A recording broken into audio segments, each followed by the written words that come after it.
بسم الله الرحمن الرحيم عما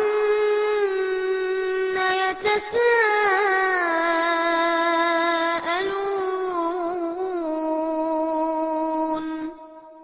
عن النبأ العظيم الذي هم فيه مختلفون كلا سيعلمون ثم كلا سيعلمون ألم نجعل الأرض مهادا والجبال أوتادا وخلقناكم أزواجا وجعلنا نومكم سباتا وجعلنا الليل لباسا وجعلنا النهار معاشا. அஸ்ஸலாமு அலைக்கும் வரஹ்மத்துல்லாஹி வபரகாத்துஹு. பெருமதிப்பிற்கும் மரியாதைக்கும் உரிய எல்லாம் வல்ல அல்லாஹுவின் நல்லடியார்களே, அருமை பெரியோர்களே, தாய்மார்களே, சகோதர சகோதரிகளே, ஏக இறைவனின் அளப்பெரும் கிருபையினால் சமூக விழிப்புணர்வை நோக்கமாக கொண்டு ஏற்பாடு செய்யப்பட்டிருக்கிற இந்த பொதுக்கூட்ட நிகழ்ச்சியில்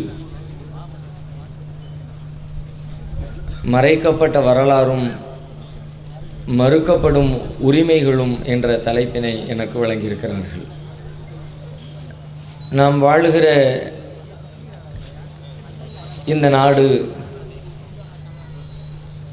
ஒரு மதச்சார்பற்ற நாடு என்று தன்னுடைய அரசியல் சாசன புத்தகத்தில் தமக்குத்தாமே எழுதி வைத்து கொண்டிருக்கிற ஒரு நாடு. நம்முடைய அரசியல் சாசன விதிகளுடைய முதல் பக்கத்திலேயே நம் நாடு எந்த திசையில் பயணிக்க வேண்டும் என்பதனை மிக தெளிவாக எழுதி வைத்திருக்கிறார்கள். இது ஒரு மதச்சார்பற்ற ஜனநாயக சமதர்ம குடியரசு என்று எழுதப்பட்டிருக்கிறது. அந்த எழுத்திலே எந்த பிழையும் இல்லை, தவறும் இல்லை. ஆனால் நமது அரசியல் சாசனம் என்ன சொல்கிறதோ அதன்படி நடப்பு நிலவரம் இருக்கிறதா? அனைத்து மத சமுதாய மக்களும் சமமாக நடத்தப்படுகிறார்களா என்று நாம் எடுத்து பார்த்தால், முஸ்லிம்கள் மட்டும் எல்லாவித நிலைகளிலேயும் புறக்கணிக்கப்படுகிற ஒரு சூழல் தான் நமது நாட்டிலே நிலவுகிறது. இந்த நாட்டில் அனைத்து மக்களுக்கும் வழங்கப்பட்டிருக்கிற எல்லா விதமான உரிமைகளும் முஸ்லிம்கள் என்று வந்துவிட்டால் பறிக்கப்படுகிற காட்சிகளை எல்லா இடங்களிலேயும் பார்க்க முடிகிறது. வெளிநாட்டிலிருந்து அகதிகளாக குடியேறியவர்கள் எவ்வாறு உரிமைகள் மறுக்கப்பட்டு இரண்டாம் தர குடிமக்களாக நடத்தப்படுவார்களோ அதுபோல இந்த தேசத்தினுடைய பூர்வ குடிகளாக வாழுகிற முஸ்லிம்கள் நடத்தப்படுகிற அவலம் ஒவ்வொரு துறையிலும் எதிரொலித்து கொண்டிருக்கிறது. இது ஏதோ முஸ்லிம்களை உசுப்பி விடுவதற்காக அல்லது ஒரு கூட்டத்தை சேர்த்து மக்களை அணிதிரட்டுவதற்காக பேசப்படுகிற வெற்று வார்த்தைகள் அல்ல. ஏனென்றால் இந்த நாட்டிலே சில பேர் அந்த வேலைகளையும் செய்கிறார்கள். தங்களின் உரிமைகள் பறிக்கப்படுவதை போல கூப்பாடு போடுகிறார்கள். எல்லா உரிமைகளையும் பெற்றுக்கொண்டு அனுபவித்துக் கொண்டு அந்த வகையிலே நம்முடைய வார்த்தைகளை நீங்கள் எடுத்துக்கொள்ள முடியாது. நாம் இப்படித்தான் நடத்தப்படுகிறோம், புறக்கணிக்கப்படுகிறோம், உரிமைகள் மறுக்கப்படுகிறோம், பறிக்கப்படுகிறோம் என்பதற்கு மேலிருந்து கீழ்வரைக்கும் ஏராளமான சான்றுகளை, ஆதாரங்களை எடுத்து வைக்க முடியும். இதற்கு மிகப்பெரிய அறிவு ஆராய்ச்சிகளில் எல்லாம் நீங்கள் ஈடுபட வேண்டிய அவசியம் இல்லை. அன்றாட வாழ்க்கையில் நீங்கள் சந்திக்கிற ஒவ்வொரு காரியங்களையும் சற்று உங்களுடைய மன கண்களுக்கு முன்னால் கொண்டு வந்து நிறுத்தி பாருங்கள். இந்த நாட்டில் நீங்கள் எப்படி மதிக்கப்படுகிறீர்கள்?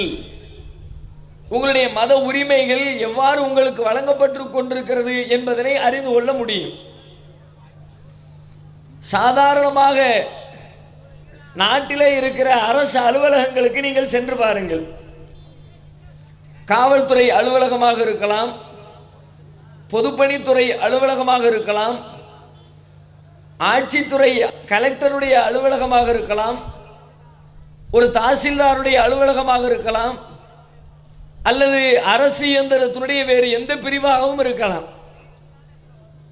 நீங்கள் நுழைந்து பார்த்தால் அங்கே ஒரு குறிப்பிட்ட மதத்தவர்களுடைய வழிபாட்டிற்கு என்று சிறப்பு இடம் ஒதுக்கப்பட்டிருப்பதை எல்லா இடங்களிலும் பார்க்க முடிகிறது. ஒரு குறிப்பிட்ட மத வழிபாடுகளுக்குரிய ஏற்பாடுகள் செய்யப்பட்டிருக்கிறது. குறிப்பிட்ட மத நம்பிக்கையுடையவர்களுடைய கடவுளர்களின் படங்கள் அங்கே பொருத்தப்பட்டிருக்கிறது. அவைகளுக்காக அங்கே பத்தி கொளுத்தி வைக்கப்படுகிறது, பூமாலை வாங்கி போடப்படுகிறது. இந்த நாடு மதச்சார்பற்ற நாடு என்று சொன்னதற்கு பிறகு நாட்டுக்கு சொந்தமான நாட்டின் அரசு இயந்திரங்கள் செயல்படுகிற அலுவலகத்தில் ஒரு குறிப்பிட்ட மதத்தவர்களுடைய வழிபாட்டிற்கு மட்டும் நீங்கள் எப்படி இடம் ஒதுக்க முடியும்? அப்படியானால் இந்த நாட்டிலே முஸ்லீம்களாகிய நாமும் இருக்கிறோம். நம்முடைய வழிபாட்டிற்கு என்ன முக்கியத்துவத்தை அவர்கள் வழங்கி இருக்கிறார்கள்? சமதர்ம குடியரசு என்று அரசியல் சாசனம் சொல்லுவது உண்மை என்றால் இந்து சமுதாய மக்களுக்கு அவர்களுடைய வழிபாட்டிற்கு இடம் ஒதுக்கப்படுகிறது. இந்து சமூகத்தை சார்ந்த அரசு அதிகாரிகளுக்கு அவர்களுடைய மத நம்பிக்கையை, கடவுளர்களை வணங்கி வழிபடுவதற்கு வாய்ப்பு ஏற்படுத்தி கொடுக்கப்படுகிறது என்றால் அதே போன்ற ஒரு சமத்துவமான வாய்ப்பு முஸ்லிம்களுக்கு வழங்கப்பட வேண்டுமே, ஏன் வழங்கப்படவில்லை? அரசு அலுவலகங்களுக்குள்ளே பெரிய பெரிய கோவில்களை கட்டி வைத்திருக்கிறார்கள். கோவில் கட்டப்பட்டதிலே கூட நமக்கு மாற்று கருத்து இல்லை. கோவில் கட்டப்படுவதற்கு உங்களுக்கு உரிமை இருக்கிறது என்று சொன்னால் அங்கே ஒரு பள்ளியும் கட்டுவதற்கு உரிமை இருக்கிறதா இல்லையா? பள்ளி கட்டுகிற வேலையை அரசு இயந்திரம் செய்ததா? அதற்காக நிதி ஒதுக்கியதா? குறைந்தபட்சம் நிதி கூட இல்லை, இடமாவது ஒதுக்கி வழங்கப்பட்டிருக்கிறதா? எத்தனை அரசு அலுவலகங்களுக்குள்ளே கோவில்கள் கட்டப்பட்டிருக்கிறது. பள்ளிவாசலுக்கு இடமில்லை என்று சொன்னால் முஸ்லிம்கள் புறக்கணிக்கப்படுகிறார்கள் என்பது அதிலிருந்து தெரியவில்லையா? ஒரு அரசு அலுவலகத்தை நிர்மாணிப்பதற்கு அடிக்கல் நாட்டுகிறார்கள். இந்த அடிக்கல் நாட்டு விழாவிற்கு பல நேரங்களில் முதலமைச்சர் வருகிறார், மத்திய மந்திரிகள் வருகிறார்கள், சட்டமன்ற உறுப்பினர்கள் வருகிறார்கள், நாடாளுமன்ற உறுப்பினர்கள் வருகிறார்கள், அரசுடைய பல்வேறு துறைகளை சார்ந்த அதிகாரிகள் வருகிறார்கள். மறுநாள் பத்திரிகையிலே செய்தி வருகிறது, அரசு கட்டிடத்திற்காக அடிக்கல் நாட்டு விழா நேற்றைய தினம் நடைபெற்றது என்ற செய்தி பத்திரிகைகளில், தொலைக்காட்சிகளில் வருகிறது. வரட்டும், வரவேண்டிய செய்திதான். அரசு அலுவலகங்களை அரசியல்வாதிகளும் ஆட்சியாளர்களும் அடிக்கல் நாட்டி திறந்து வைப்பது நம்முடைய நாட்டுடைய ஒரு வளமையாக, மரபாக கடைபிடிக்கப்படுகிறது. அதிலே நமக்கு எந்த மாற்று கருத்தும் இல்லை. அதிலே அரசியல்வாதி வந்தார் ஏற்றுக்கொள்கிறோம், ஆட்சியாளர்கள் வந்தார்கள் ஏற்றுக்கொள்கிறோம், அதிகாரிகள் வந்தார்கள் ஏற்றுக்கொள்கிறோம். அந்த இடத்திலே ஒரு பூசாரியும் சேர்ந்து வருகிறாரே, அவருடைய தேவை என்ன? அவர் யாகம் செய்கிறார், பூஜை புனஸ்காரங்களில் ஈடுபடுகிறார், சேவலை அறுத்து ரத்தத்தை ஓட்டுகிறார்கள். சில மந்திர உச்சாரணங்களை சொன்னதற்கு பிறகு அவர் தூக்கி தருகிற கல்லை அடிக்கல் நாட்டு விழா என்ற பெயரில் அதிகாரிகள் தூக்கி வைக்கிறார்கள். இது ஒரு குறிப்பிட்ட மதத்தவரின் நம்பிக்கை தானே? ஒரு முதலமைச்சருடைய வீடு கட்டுவதற்காக இப்படி செய்து கொண்டால் நாம் கேள்வி எழுப்ப போவதில்லை. அவருடைய சொந்த வீட்டை கட்டுகிறார், சொந்த நம்பிக்கையின்படி கட்டுகிறார். ஒரு பிரதமர் தன்னுடைய சொந்த இல்லத்தை நிர்மாணிப்பதற்கு பூசாரி அழைத்து வந்தால் கேள்வி எழுப்ப போவதில்லை. அவருடைய காசு, அவருடைய நம்பிக்கை, அவருடைய வீடு. ஆனால் அரசாங்கத்திற்கு சொந்தமான பணத்தில் அரசு இயந்திரத்திற்கு தேவையான கட்டிடத்தை கட்டுகிற பொழுது அங்கே ஒரு குறிப்பிட்ட மத வழிபாடுகளுக்கு ஏன் இடமளிக்கப்படுகிறது? அப்படியானால் வேறு மதத்தவர்கள் இந்த நாட்டில் வாழவில்லையா? முஸ்லிம்கள் இந்த தேசத்தில் இல்லையா? எங்களுடைய மத நம்பிக்கைக்கு என்ன அர்த்தம் அங்கே நீங்கள் வழங்குகிறீர்கள்? நீங்கள் எல்லாம் எங்களுக்கு ஒரு பொருட்டல்ல, அதைத்தானே சொல்லாமல் சொல்லுகிறீர்கள். உன் வழிபாட்டுக்கெல்லாம், உன் நம்பிக்கைக்கெல்லாம் நாங்கள் முக்கியத்துவம் கொடுக்க வேண்டிய தேவையில்லை என்பதைத்தானே இந்த நடவடிக்கை மறைமுகமாக சொல்கிறது. உண்மையா இல்லையா? பண்டிகை காலங்களில் அரசாங்கத்தின் சார்பில் மக்களுக்காக பல்வேறு வகையான பொருட்களை இலவசமாக வழங்குகிறார்கள். வழங்க வேண்டும், வழங்குவது ஒரு நல்ல அரசுடைய நல்ல பணி, அதிலே மாற்று கருத்து இல்லை. தன்னுடைய நாட்டில் தனக்கு கீழே வாழுகிற குடிமக்கள் அவர்களுடைய பண்டிகையை, அவர்களுடைய திருவிழாவை மகிழ்ச்சியாக கொண்டாடுவதற்காக அரசாங்கத்தின் சார்பில் சிறப்பு ஏற்பாடுகள் செய்யப்படுவதை வரவேற்கிறோம். இலவச வேஷ்டி சேலைகள் கொடுத்தார்கள், வரவேற்கிறோம். ரேஷன் கடையிலே பல்வேறு பொருட்களை இலவசமாக விநியோகித்தார்கள், வரவேற்கிறோம். 100 ரூபாய் பணத்தை கையிலே பணமாக கொடுத்தார்கள், வரவேற்கிறோம். 1 கிலோ சர்க்கரை, 2 கிலோ பச்சரிசி, இன்னும் பிற மளிகை பொருட்கள் என்று சொல்லி ஒரு பெரிய பையை தூக்கி கொடுத்தார்கள், ஏற்றுக்கொள்கிறோம். இதை ஒரு அரசு எப்படி செய்ய வேண்டும்? தன்னுடைய குடிமக்கள் அத்தனை பேருக்கும் அவரவர்களுடைய மத நம்பிக்கைக்கு ஏற்ப அவர்கள் கொண்டாடுகிற பண்டிகை தினங்களில் வழங்க வேண்டுமே, அத்தனை பேரையும் சமமாக அரசு நடத்துகிறதா? தீபாவளிக்கு கொடுக்கிறார்கள், பொங்கல் பண்டிகைக்கு கொடுக்கிறார்கள். அதே போல முஸ்லிம்களுக்கு ரம்ஜான் பண்டிகை இல்லையா? நோன்பு பெருநாள் இல்லையா? ஹஜ்ஜு பெருநாள் இல்லையா? அப்படியானால் முஸ்லிம்களுடைய பண்டிகை நீங்கள் கணக்கில் எடுத்துக்கொள்ள மாட்டீர்களா? நாங்கள் இந்த நாட்டிலே வரி செலுத்துகிறோமா இல்லையா? நாங்கள் வாங்குகிற பொருட்களுக்கெல்லாம் வரி கிடையாது என்று வரி விலக்கு அளித்திருக்கிறீர்களா? அந்நிய செலாவணியை அதிகமாக இந்த நாட்டிற்கு அள்ளித்தருகிற சமூகமாக முஸ்லிம்கள் நாங்கள் இருக்கிறோமா இல்லையா? வெளிநாடுகளுக்கு சென்று உடல் உழைப்பை கொடுத்து வெளிநாட்டு பொருளாதாரத்தை இந்திய சந்தைக்குள்ளே கொண்டு வந்து குவிப்பதிலே முதலிடத்திலே முஸ்லிம் சமூகம் இருக்கிறது. எங்களுடைய வரிப்பணம், எங்களுடைய உழைப்பு இந்த நாட்டினுடைய வளர்ச்சிக்கு அதிக இடத்தை தந்து கொண்டிருக்கிற பொழுது அதற்கு நீங்கள் என்ன மதிப்பளித்தீர்கள்? எங்களுடைய பண்டிகை பண்டிகை அல்லவா? அந்த நாளிலே நாங்கள், எங்கள் மக்கள், எங்களில் இருக்கிற ஏழை எளியவர்கள் மகிழ்ச்சியாக இருக்குவதற்கு நீங்கள் திட்டமிட தேவையில்லையா? வேண்டாம் என்றால் அத்தனை பேருக்கும் சமமாக திட்டம் தீட்டுங்கள், ஏற்றுக்கொள்கிறோம். எங்களை மட்டும் புறக்கணிப்பது என்ன நியாயம்? அரசுக்கு அலுவலகங்கள் கட்டுகிறார்கள், குறிப்பிட்ட நேரத்தில் ஆயுத பூஜை என்ற பெயரில் அந்த கட்டிடத்தை சுத்தம் செய்து அரசுடைய எல்லா பொருட்களையும், இயந்திரங்களையும், வாகனத்தை குளிப்பாட்டி பூஜை செய்கிறார்கள். துப்பாக்கி முதல் அங்கே பயன்படுத்துகிற பேனா வரை அனைத்து பொருட்களையும் சுத்திகரித்து ஆயுத பூஜை என்ற பெயரில் கொண்டாடுகிறார்கள். இதற்கு அரசாங்கத்தின் சார்பில் கூட நிதி ஒதுக்கீடு செய்யப்படுகிறது. ஒரு குறிப்பிட்ட மதத்தவருடைய நம்பிக்கை இல்லையா? அது அறிவார்ந்ததா அறிவற்றதா அந்த வாதத்திற்குள் நான் செல்லவில்லை. இஸ்லாத்துடைய பார்வையிலே ஒரு பொருளை, அந்த பொருள் எனக்கு பயன்படுகிறது என்கிற காரணத்தினால் அந்த பொருளை நான் கொண்டாடுவது, அதை வணங்கி வழிபடுவது ஏற்க தகுந்தது அல்ல, அறிவுபூர்வமானதல்ல. இஸ்லாம் அதை ஏற்காத, அது தனிக்கதை. இஸ்லாமிய நம்பிக்கைப்படி அறிவற்ற எந்த காரியத்திற்கும் இடமில்லை.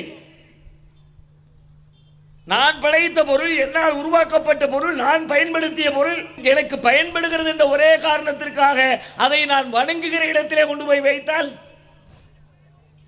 நான் பயன்படுத்திய உருவாக்கியது என்னை வணங்கலாமே தவிர அது கூட மார்க்கத்தில் அனுமதி இல்லை. ஒரு வாதத்திற்கு சொல்வதாக இருந்தால், என்னால் படைக்கப்பட்ட பொருள் என்னை அதனுடைய கடவுளாக ஏற்றுக்கொண்டால் ஒரு வாதம் இருக்கிறது, நியாயம் இருக்கிறது. ஆனால் நான் படைத்த பொருள், என்னை படைத்த பொருளுடைய இடத்திலே வைப்பது என்பது இப்படி அறிவோடு உரசி பார்த்தாலும் ஏற்க முடியாது என்று இஸ்லாம் உதறுகிறது. நீங்கள் அதற்கென்று ஒரு குறிப்பிட்ட பொருளாதாரத்தை ஒதுக்கி அரசு பொருட்களை சுத்திகரித்து அரசு பணத்தில் ஆயுத பூஜை கொண்டாடுவது, அப்படியானால் முஸ்லிம்களுடைய நம்பிக்கைக்கு நீங்கள் கொடுக்கிற மதிப்பு என்ன, மரியாதை என்ன? எதுவுமே இல்லை. முஸ்லிம்களை இந்த நாட்டினுடைய குடிமக்களாக பல பேர், பல அதிகாரிகள் ஏற்கவே மறுக்கிறார்கள். வழிபாட்டு தலங்கள், இந்த நாட்டுடைய அரசியல் சாசன 25வது பிரிவு சொல்கிறது, மத வழிபாட்டு உரிமை அத்தனை பேருக்கும் இருக்கிறது.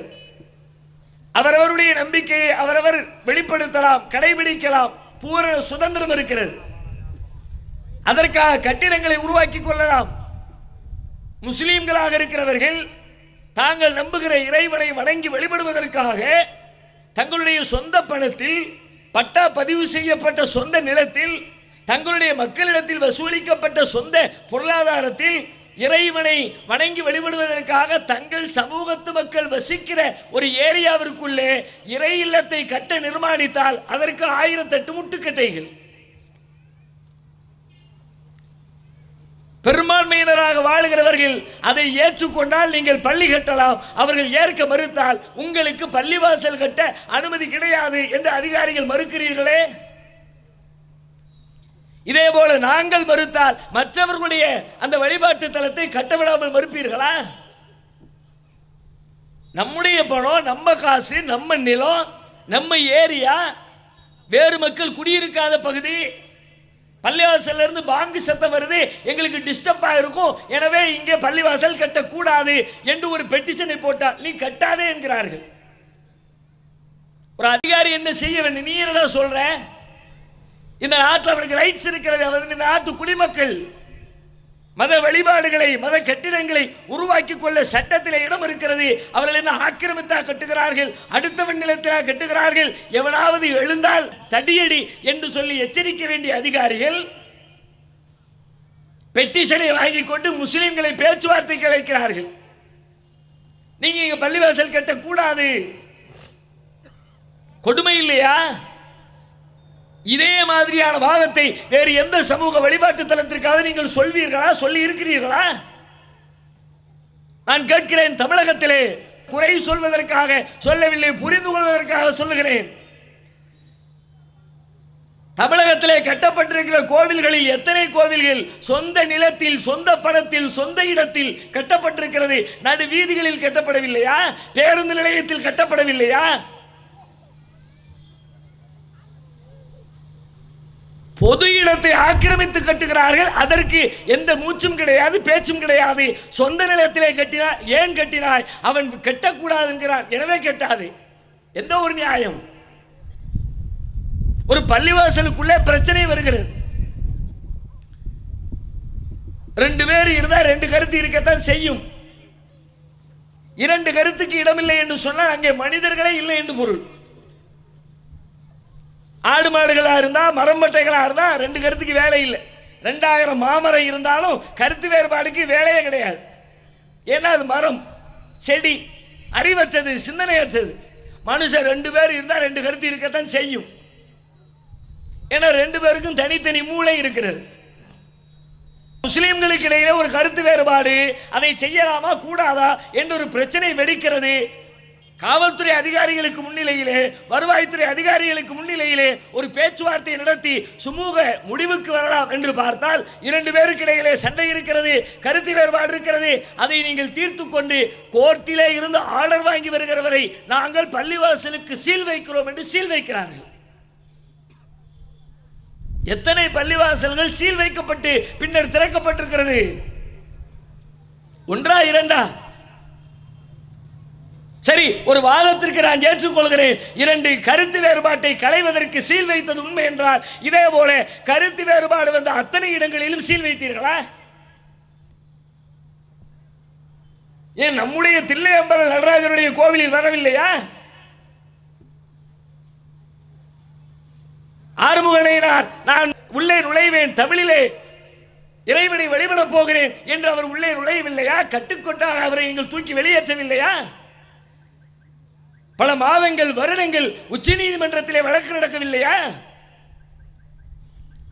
சிதம்பரம் தில்லை கோயிலை சீல் வைத்தீர்களா? நாகை மாவட்டத்தில் பழங்கள்ளி மேடூர் என்ற ஒரு கிராமம், சமீபத்திலே பிரச்சனை. இந்த கோவிலுக்குள் எங்களுடைய வழிபாட்டு உரிமையை மறுக்கிறார்கள். ஒரு கிராமமே இஸ்லாத்தை ஏற்க முன்வருகிறோம் என்று அறிவித்தார்கள். அங்கிருக்கிற மேல் சாதிக்கும் கீழ் சாதிக்கும் இடையிலே பிரச்சனை வெடித்தது. எதிலே பிரச்சனை? கோவிலிலே பிரச்சனை, வழிபாட்டிலே பிரச்சனை, மண்டகப்படியிலே பிரச்சனை. 2 பேருக்கும் இடையிலே பிரச்சனை. பிரச்சனை தீருகிற வரைக்கும் தற்போதைக்கு சீல் வைக்கிறோம் என்று சீல் வைத்தீர்களா?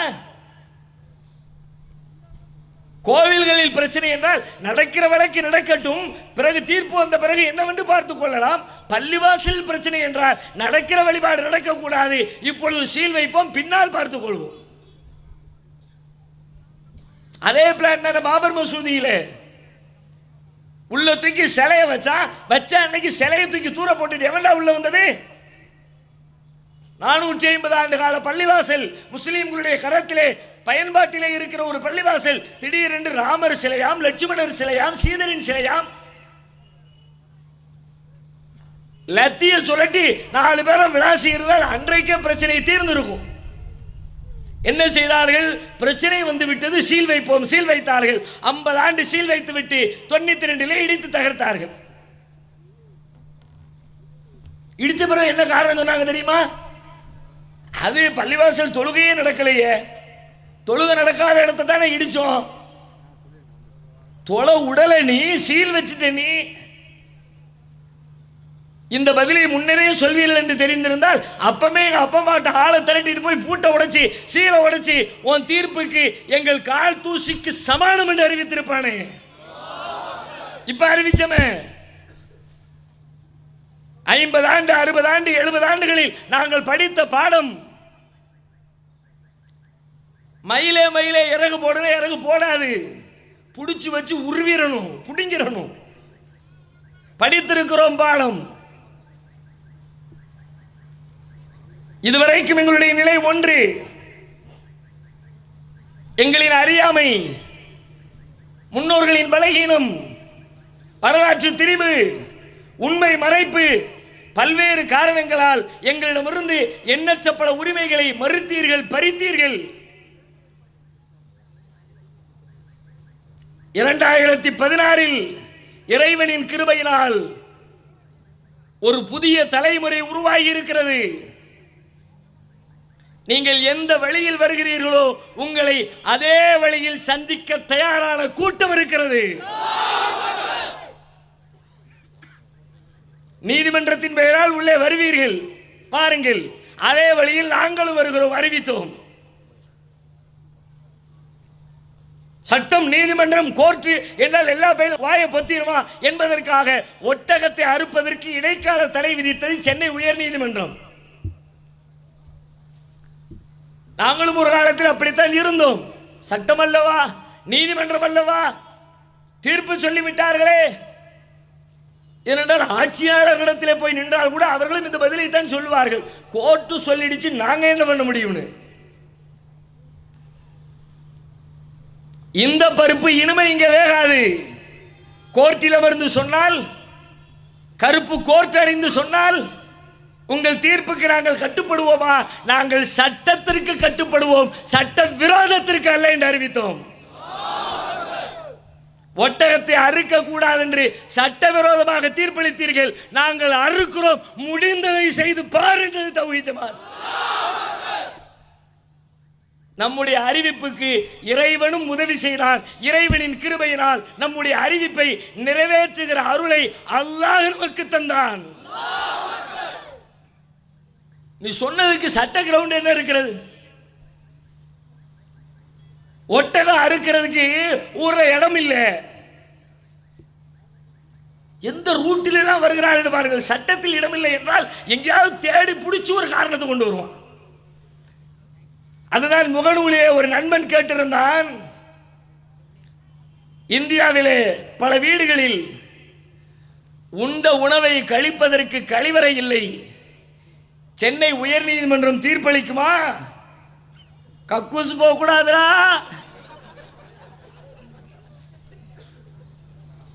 என்ன இடம் இல்லல்ல, அந்த இடத்துல தானே போகணும்னு வச்சிருக்கிறிய, ஒட்டகம் அறுக்கிற இடம் இல்ல, அதனால அறுக்க கூடாது.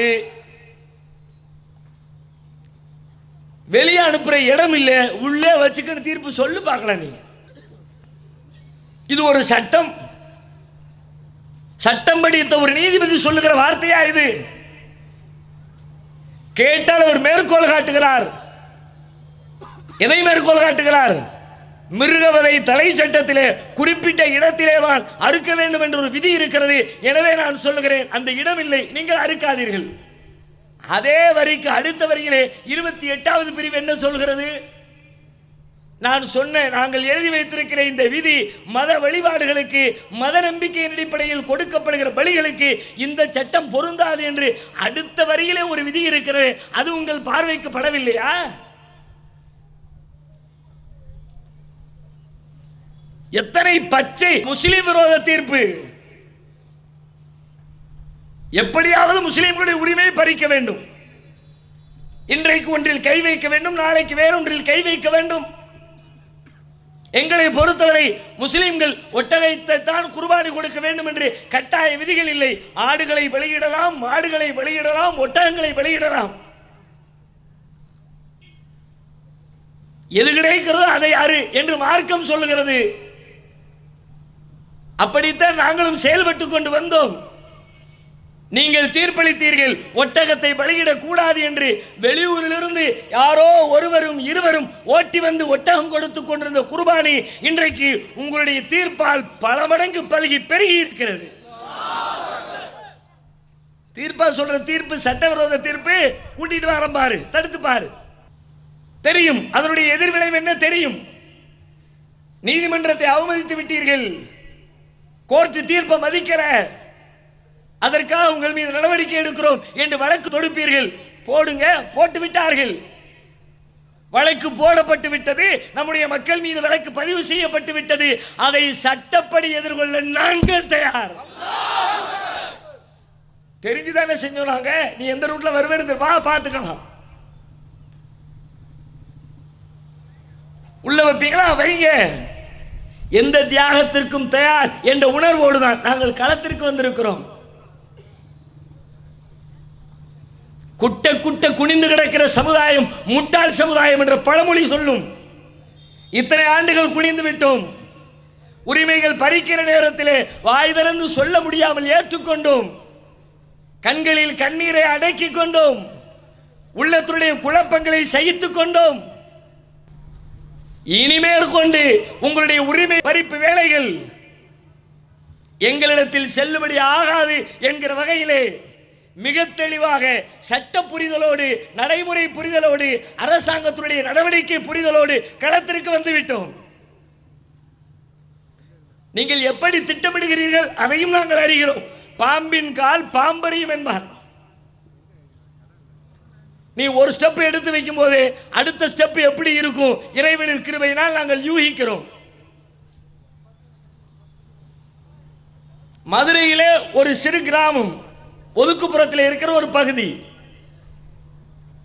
முஸ்லிம்களுக்கு சொந்தமான ஒரு பள்ளிவாசல். பள்ளிவாசலை சுற்றி ஏராளமான நிலபுலங்கள், ஏக்கர் கணக்கிலே வக்ஃபு சொத்துக்கள். பாழடைந்து கிடந்த அந்த பள்ளி தௌஹீத் ஜமாத்துடைய கரத்தில் ஒப்படைக்கப்படுகிறது. இடத்தை சுத்திகரித்து பள்ளிவாசலை சுத்தப்படுத்தி வழிபாடுகள் துவக்கப்படுகிறது. ஒரு நாள் அதிகாலை 3:30 மணியிலிருந்து 4 மணிக்குள் சுத்திகரிக்கப்பட்ட இடத்திற்கு அருகிலே முஸ்லிம்களுடைய வக்ஃபு சொத்து இருக்கிற அந்த இடத்திலே 3:30 4 மணி அளவில் ஒரு காவி பயங்கரவாத கூட்டம் ஒன்று ஒரு தற்காலிக கோவிலை நிர்மாணிக்கிறது. பாங்கு சொல்றதுக்காண்டி நம்ம மோதினார் கிராஸ் பண்றாரு. ஒண்ணுமே இல்லாத இடம், முஸ்லீம்களுக்கு சொந்தமான இடம், நம்ம வக்ஃபில் இருந்து நம்ம இப்பதான் கிளீன் பண்ணி போட்டிருக்கிறோம். திடீர்னு நைட்டு 3:30 மணிக்கு வந்து கோயிலை கட்டிக்கிட்டு இருக்கிறானுங்கள. அம்பு வாழு வேலு அந்த கோயிலுடைய சாமான்களை நட்டி கொண்டிருக்கிறார்களே என்றவர் பள்ளிவாசலுக்குள்ள வந்த உடனே மாவட்ட நிர்வாகத்திற்கு தகவல் தருகிறார். மாவட்ட நிர்வாகம் பதில் சொல்லுகிறது, ஒன்றும் சொல்லாத. அவனு போன உடனே அடையாளம் தெரியாத மாதிரி எல்லாத்தையும் பிடிங்கி போட்டு 4:30 மணிக்குள்ளாக வேலையை முடித்து விட்டு எல்லாம் வெளியே போயாச்சு. போனாரு, எல்லாத்தையும் பிடுங்கினாரு, தூக்கி கொண்டு உள்ள சாமான பூரா மறைச்சாச்சு. இருந்த இடம் தெரியாது, அந்த சுவடு இல்லாமல் மறைக்கப்பட்டு விட்டது. காலை 6 மணிக்கு மாவட்ட கலெக்டர் அந்த இடத்திலே, எஸ்பி அந்த இடத்திலே, முக்கிய அதிகாரிகள் அந்த இடத்திலே. என்னவென்று கேட்டால், இங்கே ஒரு கோவில் இருந்தது, கோவிலை முஸ்லீம்கள் இடித்து விட்டார்கள் என்று 6 மணிக்கு ஸ்பாட்ல அதிகாரி. நைட்டு 12 மணி வரைக்கும் கோயில் கிடையாது. 3:30 மணிக்கு கோவில் வருது. 6 மணிக்கு இருந்த கோவில் இடிச்சு விட்டாங்க. உடனே முக்கிய அதிகாரி எல்லாரும் ஸ்பாட்ல. நாம பதில் சொன்னீங்க, கோயிலே இல்லையே. ஏன்னா ஊர் உலகத்துக்கு தெரியாத, யார்கிட்ட வேணாலும் கேளுங்க. இவ்வளவு இந்துக்கள் இருக்கிறாங்க, இவ்வளவு முஸ்லீம்கள் இருக்கிறாங்க, இந்த இடத்துல இதுக்கு முன்னாடி ஒரு கோவில் இருந்துச்சா, யார்கிட்டயாவது கேட்டு ஆமான்னு சொல்லுங்க பார்க்கலாம். யார்கிட்ட விசாரிச்சா அப்படிலாம் ஒன்றும் இல்லைங்களேன்ட்டாங்க. இதற்கு முன்னால் இருந்த நிலைப்படி நாங்களும் உங்கள் பாதையிலே. ஆனால் வச்சுட்டாங்களே, போலீஸ்காருக்கு ஃபோன் பண்ணி, ஸ்டேஷனுக்கு ஃபோன் பண்ணி, இந்த மாதிரி ஒரு நட்டி விட்டாங்க, சிலையை கொண்டு வச்சுட்டாங்க, என்ன பண்றது? வந்து வேலையை போட்டு சிலையை யாரும் தொடக்கூடாது, வழக்கு நடத்திக்குவோம். 10 வருஷத்துக்கு பிறகு சிலை வைக்கப்பட்டு விட்டது, சிலைக்கு வழிபாடு செய்யணும், திறந்து விடு. பாம்பின் கால் பாம்பறியும் என்ற விதத்தில் பிரச்சனையினுடைய ஆணி வேலை அது துவங்குகிற நேரத்திலே கிள்ளி எறிந்தோம். இப்படி எல்லா வகையிலேயும் முஸ்லிம்களை கருவறுப்பதற்கான, முஸ்லிம்களுடைய உரிமைகளை பறிக்கின்ற ஒரு பெரும் திட்டத்தோடு இந்த நாட்டை இயங்கிக் கொண்டிருக்கிறார்கள். இப்ப நாம சிந்திக்க வேண்டிய பிரச்சனை என்ன என்றால், எதனால் இப்படி எங்கு பார்த்தாலும் ஒரு சிறிய காவல் நிலையத்தினுடைய அடிமட்டத்தில் இருக்கிறவர் முதற்கொண்டு அரசியந்திரத்தினுடைய உச்சாணி கொம்பிலே இருக்கிறவர் வரை எங்கு பார்த்தாலும் இப்படி முஸ்லிம்களுக்கு எதிரான சிந்தனை பரவிவிட்டதன் பின்னணி என்ன? எப்படி இவர்களுடைய உள்ளத்தில் இப்படி ஒரு முஸ்லிம்களுக்கு எதிரான வெறுப்புணர்வு விதைக்கப்பட்டது? அந்த காரணத்தை கண்டுபிடித்து அழிக்க வேண்டிய காலகட்டத்தில் நாம் இருக்கிறோம். எல்லா இடங்களிலும் இது இருக்கத்தான் செய்கிறது. ஒரு பேச்சுரிமை எடுத்துக்கொள்ளுங்களேன். நம்முடைய மாவட்டத்திலே கூட இங்கே இதுக்கு பக்கத்தில் இருக்கிற அருகாமையில் இருக்கிற பகுதிகள், சிதம்பரத்தை ஒட்டி இருக்கிற பகுதிகள், நம்முடைய ஏகத்துவ பிரச்சார பணியினை நல்ல முறையில் மேற்கொள்வதற்கு அனுமதி வழங்கப்படுகிறதா? அமைதியாக கூட்டம் கூடுகிறோம், மக்கள் மத்தியில் அறிவார்ந்த கருத்துக்களை பேசுகிறோம், யாருக்கும் எந்த இடையூறும் இல்லை, ஒரு வான வேடிக்கை இல்லை, குடித்துவிட்டு கலாட்டா செய்கிற ஒரே ஒரு மனிதர் இல்லை, ஒரு சிறுநீர் வாடை இல்லை, பீடி சிகரெட் துண்டுகள் இல்லை, சட்டத்திற்கு புறம்பான எந்த பேச்சுக்களும் இல்லை. அமைதியாக கூடிய ஒரு கருத்தை பேசி அந்த இடத்தை விட்டு கலைகிறோம் என்பதற்கு அனுமதி கேட்டால் அனுமதி இல்லை, அனுமதி இல்லை, அனுமதி இல்லை. தமிழகம் முழுவதிலும் நம்முடைய இயக்கத்தின் பிரச்சார வேலைகள் நடக்கிறது. ஆனால் இந்த சரௌண்டிங்ல எதை எடுத்தாலும் அனுமதி மறுப்பு. ஏன் அனுமதி மறுக்கிறீங்க? என்ன செய்தோம்? எங்களால் கலவரம் வந்ததா? எங்களுடைய பேச்சுக்களால் தீமூட்டப்பட்டதா? குடிசைகள் எரிந்ததா? முஸ்லிம்களுக்கும் முஸ்லிம் அல்லாத மக்களுக்கும் இடையிலே கலவரம் மூண்டதா? நல்லிணக்கம் கெட்டதா? ஒரே ஒரு வரலாற்று செய்தியை சொல்ல முடியுமா? 35 ஆண்டு காலம் தமிழகத்திலே ஏகத்துவ பிரச்சாரத்தை மேற்கொண்டு வருகிறோம். ஒரு உதாரணத்தை உங்களால் காட்ட முடியாது, ஆனாலும் மறுக்கிறீர்கள். ஏன்? அலைய விடணும், பாய் வந்துட்டா அலையிட்டும் கூட 4 தடவை. சிதம்பரம் அண்ணாமலை அவருடைய காவல் நிலையத்தில் சுதந்திர தினத்திற்கு முந்தைய நாள் இரவு ஒரு முஸ்லிம் வாலிபர் ஒருவரை சந்தேகத்தின் பேரில் பிடிக்கிறார்கள். சந்தேகத்தின் பேரில் பிடிக்கிறார்னா சந்தேகப்படுற முகாந்திரம் இருக்கணும். ஒரு முகாந்திரமும் இல்லை. ஒரே ஒரு முகாந்திரம் என்ன? அவன் முகத்தில் தாடி இருக்குது, அது மட்டும்தான். தாடி வைத்தவனை அழைத்து சென்று ஏன்டா தாடி வைக்கிறேன், வா என்கிட்ட கேளு, நான் பதில் சொல்றேன்.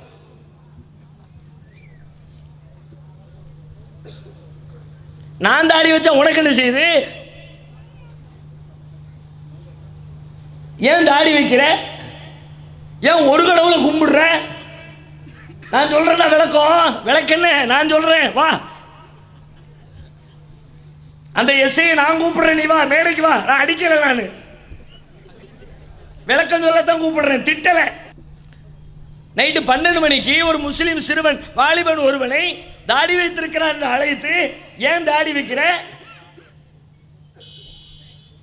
ஏன் ஒரு கடவுளை கும்பிடுற? உங்களையெல்லாம் கண்காணிக்க சொல்லி தான் எனக்கு ஆர்டர் போட்டிருக்கிறார்கள்.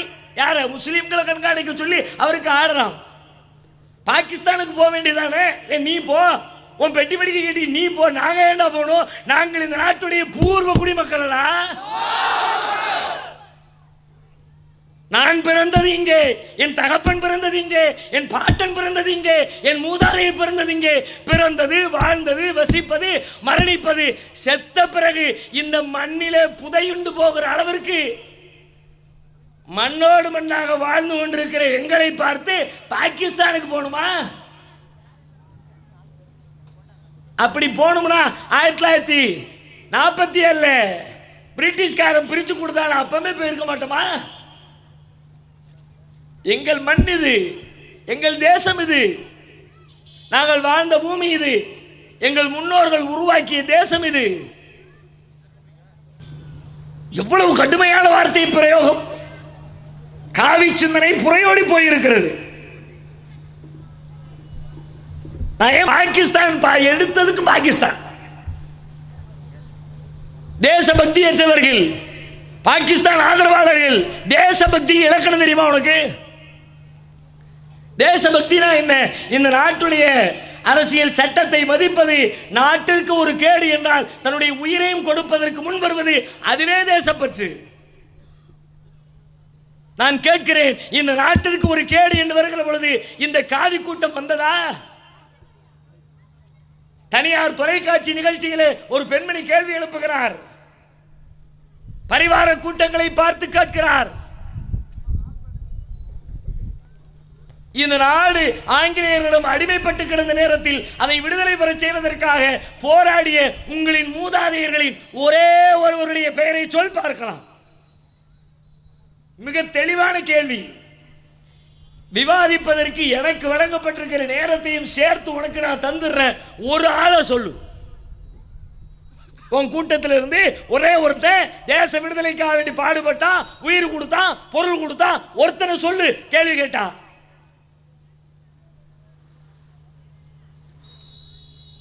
யார சொன்னா? இருக்கிறாரு. தேடி தேடி ஒரே ஒருத்தர் கிடைச்சா. யாரு? வீர சாவர்கர், வீட்டி சாவர்கர். அவர் எப்படி போராடினாரு?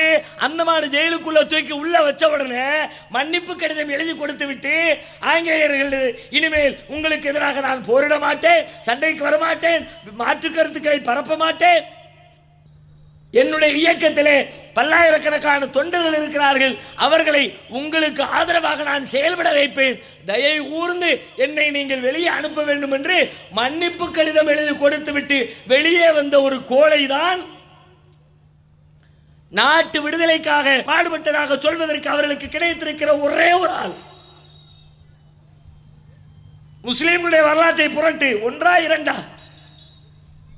பல்லாயிரக்கணக்கான பக்கங்களில் எழுதி வைத்தாலும் எழுதி முடிக்க முடியாத தியாக செம்மல்கள் இந்த சமுதாயத்தினுடைய முன்னோர்கள். உன்னிடத்தில் பேர் வாங்குறதுக்காண்டி போராடல, நிஜமாகவே இந்த நாட்டை மீட்பதற்காக போராடினார்கள். நாட்டின் மீது பற்று கொண்டார்கள். நாட்டை உருவாக்கிய சிற்பிகள் அவர்கள். நாடு அந்நியனிடத்திலே அடிமைப்பட்டு கிடக்கிறது என்ற மன பாதிப்பிலே களத்திலே இறங்கினார்கள். ஒன்றா இரண்டா? மாப்பிள்ளாக்களுடைய தியாகம் தெரியுமா? யார் யாரையெல்லாமோ விடுதலை போராட்ட வீரர் என்று இன்றைக்கு வரலாறு சொல்கிறது. பள்ளிக்கூடத்திலே, கல்லூரியிலே, பல்கலைக்கழகங்களிலே சுதந்திர போர் என்று சொல்லித்தரப்படுகிற அந்த பட்டியலில் மாப்பிள்ளாக்களை பற்றி சொல்லித்தரப்படுகிறதா? யார் இந்த மாப்பிள்ளாக்கள்? கேரளத்து முஸ்லிம்கள், மலபார் பகுதியிலே வாழ்ந்து கொண்டிருக்கிற முஸ்லிம்கள். 1921 போராட்டம் கொழுந்து விட்டு எரிகிறது. பள்ளிவாசல்கள் எல்லாம் விடுதலை போராட்டத்தை ஊக்குவிக்கிற பிரச்சார களங்களாக மாறி போய் நிற்கிறது. வேற எந்த சமுதாயமும் தன்னுடைய வழிபாட்டு தலத்தை ஆங்கிலேயரை வெளியேற்றுவதற்காக பயன்படுத்தியது கிடையாது. இந்த நாட்டிலே கோவில்கள் இருந்தது, குருத்துவாராக்கள் இருந்தது, சர்ச்சுகள் இருந்தது, புத்த விகாரங்கள் இருந்தது, பள்ளிவாசல்களும் இருந்தது. பள்ளிவாசல்கள் ஆங்கிலேயர்களை விரட்டுவதற்காக பயன்பட்டதை போல வேறு எந்த மத வழிபாட்டு தலத்திலும் ஆங்கிலேயர்களுக்கு எதிரான யுத்தம் நடைபெற்றதில்லை.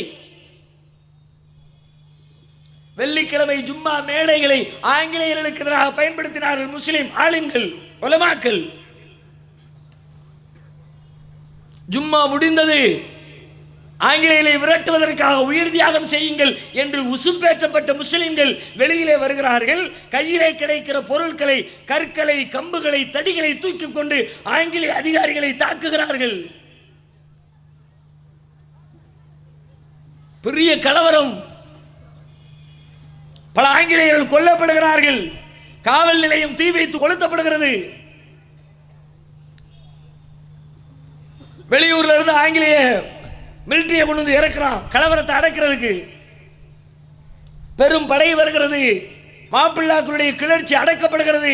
பல்லாயிரக்கணக்கான மாப்பிள்ளா முஸ்லிம்கள் கைது செய்யப்பட்டு சிறைச்சாலைக்கு அனுப்பப்படுகிறார்கள்.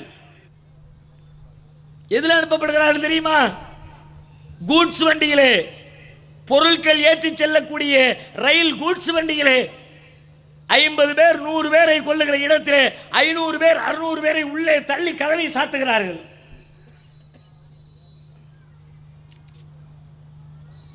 ஐம்பது பேர் வைக்கிற இடத்துல 500 பேர் வச்சா தாங்குமா? கேரளாவிலே வண்டி புறப்படுகிறது. ட்ரெயின் கோயம்புத்தூர் ரயில்வே ஸ்டேஷனுக்கு வருகிறது. ரயில்வே மாஸ்டர் கதவை திறக்கிறார். திறந்தவுடன் நடந்த கொடுமை என்ன தெரியுமா? உள்ளே அடைக்கப்பட்ட அந்த முஸ்லிம்கள் பொல பொல பொலவென மையத்தாக, சடலமாக, பிணமாக அப்படியே விழுகிறார்கள். பல 100 பேர் காலியே, மூச்சு விட இடம் இல்லை. உடம்போட உடம்பு பிணைஞ்சி, இதயம் வெடித்து, இரத்த குழாய் வெடித்து, மூச்சு திணறி பல 100 பேர் மரணம். அதிலே பங்கெடுத்து உயிர் பிழைத்த காங்கிரஸ் கட்சியினுடைய முக்கிய பொறுப்பாளராக பின்னாலே இருந்த முகமது யூசுப் லெப்பை சொல்லுகிறார், என்னையும் அந்த கூட்ஸ் வண்டியிலே தள்ளினார்கள். ஒரு ஓரத்திற்கு நான் தள்ளப்பட்டேன். நான் தள்ளப்பட்ட இடத்திலே சரியாக என்னுடைய மூக்கு துவாரத்திற்கு அருகில் ஒரு ஆணி ஓட்டை. ஒரு ஆணி அடிக்கணும், அந்த இடத்துல ஆணி இல்லை, பெரிய ஓட்டை இருந்துச்சு. அந்த இடத்திலே என்னுடைய மூக்கு சரியாக அங்கே போய் மாட்டிக்கொண்டது. வெளியிலிருந்து வர்ற காத்து லேசாக அந்த சுவாசம், உள்ளுக்குள்ள மூச்சு விட இடம் இல்லை, காத்து இல்லை. அந்த ஓட்டையிலே மூக்கை வைத்து என்னுடைய உயிர் காத்தை இழுத்து பிடித்து கொண்டிருந்தேன். அவர் சொல்றாரு, அன்றைக்கு ரயிலில் அடைக்கப்பட்டவர்கள் உடலில் இருந்து ரத்தமும் சலமும் மலமும் வெளியாகி ஒருவர் உடலில் அது மற்றொரு உடலில் பட்டு பொரிப்பதற்கு தயாராக வைத்திருந்த ஒரு மீனை போல, மசாலா தடை வச்சிருப்போம் பத்தியில மீன், அந்த மாதிரி அங்கிருந்த மக்களுடைய உடல் எல்லாம் ரத்தமாக, சலமாக, சிறுநீராக, மலமாக அப்படி இருந்தது. கோவையிலே கீழே விழுந்த அந்த சடலங்களை எல்லாம் எடுத்து அங்கே பக்கத்திலே ரயில்வே ஸ்டேஷனுக்கு அருகிலேயே அடக்கம் செய்தார்கள். இன்றைக்கும் அது சாட்சியாக இருக்கிறது. கேரளத்து மாப்பிள்ளா முஸ்லிம்கள் விடுதலை போராட்டத்திற்கு அவர்கள் கொடுத்த தியாகத்தின் விலை இன்றைக்கும் அடையாளமாக, சாட்சியாக இருக்கிறது. சொன்னீர்களா? பள்ளிகளில் கல்லூரிகளில் கற்றுக் கொடுத்தீர்களா? யார் யாருடைய வரலாறு எல்லாமோ சொல்லிக் கொடுத்தீர்களே. அது மட்டும் இல்லை, மீண்டும் வண்டி புறப்படுகிறது. கோயம்புத்தூர்ல முடிஞ்சிருச்சு, செத்தவனை இறக்கி போட்டாச்சு, திரும்ப வண்டி கிளம்புது. திருச்சி ரயில்வே ஸ்டேஷனுக்கு வருகிறது. திருச்சி ரயில் நிலையத்தினுடைய மாஸ்டர் கூட்ஸ் வண்டியினுடைய கதவை திறக்கிறார். அங்கேயும் பல பேர் சடலங்களாக விழுகிறார்கள். ஒரு 110 பேர் மட்டும் மிச்சமாக இருக்கிறார்கள். இவங்களையும் திரும்ப வண்டியில் அனுப்பினா வண்டியிலே செத்துருமா, கீழே இறக்கு என்று ஆங்கிலேய அரசு இறக்கி திருச்சியிலே கலெக்டர் அலுவலகத்திலே விசாரணை போடுகிறார்கள். ஆங்கிலேயர்களுக்கு எதிராக இவர்கள் திட்டம் தீட்டினார்கள், கலவரம் நடத்தினார்கள். எனவே இவர்களுக்கு தேச விரோத வழக்கை இவர்கள் மீது சுமத்தி அத்தனை பேருக்கும் மரண தண்டனை என்று தீர்ப்பளிக்கிறார்கள்.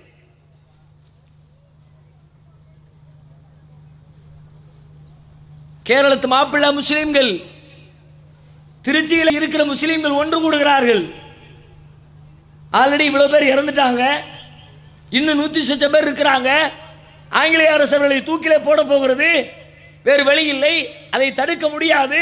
ஆனாலும் முஸ்லிம்களுக்கு செய்ய வேண்டிய இறுதி கடமை இருக்கிறது, அதை செய்ய வேண்டும் என்று சொல்லி அந்த உடலை வாங்கி அதனை குளிப்பாட்டி அதனை கஃனிட்டு அவர்களுக்காக தொழுகை நடத்தி நல்லடக்கம் செய்வதற்காக திருச்சியிலே இருக்கிற முஸ்லிம்கள் ஒன்று கூடி படே ஹசரத் என்று அழைக்கப்படுகிற ஒருவருடைய தலைமையிலே ஒரு அமைப்பு ஒன்று உருவாக்கப்படுகிறது. அஞ்சுமனே ஹிமாயத்தே இஸ்லாம் என்ற பெயரில் இன்றைக்கும் அந்த அமைப்பு இருக்கிறது. ஏதோ பேரளவுக்கு சின்ன சின்ன வேலைகளை செஞ்சுக்கிட்டு இருக்கிறாங்க. அஞ்சுமனே ஹிமாயத்தே இஸ்லாம் எதற்கு உருவாக்கப்பட்டது? திருச்சியில் தூக்கிலிடப்படுகிற அந்த முஸ்லிம்களுடைய உடலை வாங்கி நல்லடக்கம் செய்வதற்காக ஒரு அமைப்பு உருவாக்கினார்கள். அந்த வேலையை செய்தார்கள். திருச்சியில் இருக்கிற காஜாமலை என்ற பகுதியில் இருக்கிற கபரிஸ்தானில் அத்தனை சடலங்களும் நல்லடக்கம் செய்யப்பட்டது. அருகிலே இருக்கிற கல்வெட்டில் இந்த செய்தி இன்றைக்கும் பதிவு செய்யப்பட்டிருக்கிறது.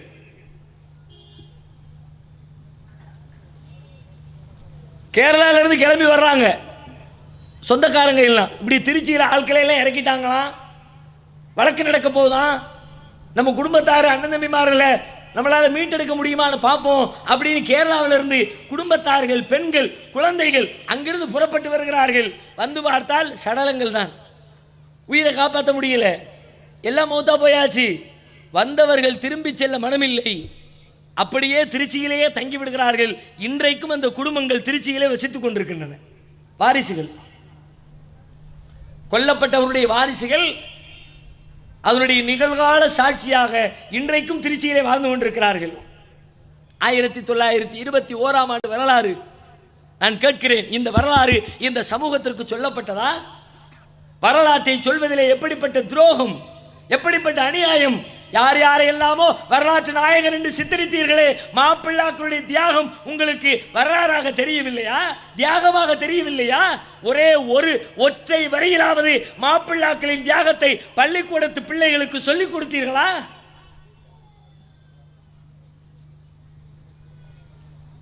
இந்த தியாகம் எல்லாம் மறைக்கப்பட்டு பொய்யான வரலாறு சொல்லப்பட்டதே. அதுதான் இன்றைக்கு மேலிருந்து கீழ் வரை அத்தனை பேருடைய உள்ளத்தையும் அசைத்து பார்த்திருக்கிறது. முஸ்லிம்களுக்கு எதிராக இன்றைக்கு இருக்கிற அதிகாரிகளுக்கு முஸ்லிம்களை பற்றி என்ன தெரியும்? இந்த நாட்டை பற்றி என்ன தெரியும்? நாட்டுடைய விடுதலை வரலாற்றை பற்றி ஒரு 2 மணி நேரம் பேச சொல்லுங்கள், பார்க்கலாம். விடுதலை வீரருடைய வரலாறு பேசினா உடனே வைக்க முடியும். காந்திஜி, நேருஜி, நேதாஜி. உண்மையில் காந்திஜியுடைய வரலாற்று பின்புலம் என்ன? காந்தியுடைய வரலாறு நான் மறுக்கல. அவரும் இந்த நாட்டு விடுதலைக்காக வேண்டி அவரால் சில வேலைகளை செஞ்சாரு. ஆனால் உண்மையிலே இந்த நாடு விடுதலை பெற்றது காந்தியுடைய தியாகத்தின் பின்புலம் என்று நெஞ்சை தொட்டு சொல்லுங்கள், பார்க்கலாம். திரும்ப திரும்ப ஒரு செய்தியை சொல்லி சொல்லி கோயப்பல்ஸ் தத்துவம் என்பார்களே, அதுபோல ஒரு பொய்யை சொல்லி சொல்லி இளம் தலைமுறையினுடைய உள்ளத்திலே பதிய வைத்திருக்கிறீர்கள். உண்மை அதுவல்ல. ஏன்? காந்திஜியுடைய போராட்டத்தினால தான் நாடு விடுதலை அடைந்தது என்று சொன்னால் அவருடைய போராட்ட வழிமுறை என்ன? சத்தியாகிரகம், ஒத்துழையாமை இயக்கம், உண்ணாவிரதம். இதுதான் அவருடைய போராட்ட வழிமுறை. உண்ணாவிரதமும் ஒத்துழையாமையும் எந்த இடத்துல செல்லுபடியாகும்? ஒரு ஜனநாயக நாட்டில் செல்லுபடியாகும். உண்ணாவிரதம் இருக்கிறேன் அப்படின்னா ஆட்சியாளர்கள் கணக்கு போடுவார்கள். ஆக இவன் உண்ணாவிரதம் இருக்கிறான், அவனுக்கு பின்னாடி ஒரு 1000 பேர் இருக்கிறாங்க, சோறு தண்ணி இல்லாமல் செத்து போயிட்டாங்கன்னா கடைசியில் அந்த ஓட்டு கிடைக்காது. ஓட்டு வேணும்னா அவன் கேட்கறத செஞ்சு கொடுக்கணும். உண்ணாவிரதம் எல்லாம் ஓட்டுகளை நம்பி ஆட்சி நடத்தக்கூடிய ஒரு தேசத்திற்கு பொருந்தும். பிரிட்டிஷ்காரன் என்ன உங்க ஓட்டை நம்பி ஆட்சி நடத்தினான்? துப்பாக்கி முனையில் ஆட்சி நடத்துகிறான், வாயை திறந்து சுட்டு போடுவாங்கிறான், அதிகாரத்திலே ஆட்சி செய்கிறான், ராணுவத்திலே ஆட்சி செய்கிறான். அவன்கிட்ட போய் நான் சாப்பிட மாட்டேன்னா சாப்பிடாம கிடந்து சாவு. நான் துப்பாக்கியால் சுட்டு சாப்பிடுச்சோம்னா ஒரு குண்டு வேஸ்ட்டாக போகும், நீ சாப்பிடாமலே கிடந்து செத்துட்டு போ, நோ ப்ராப்ளம்.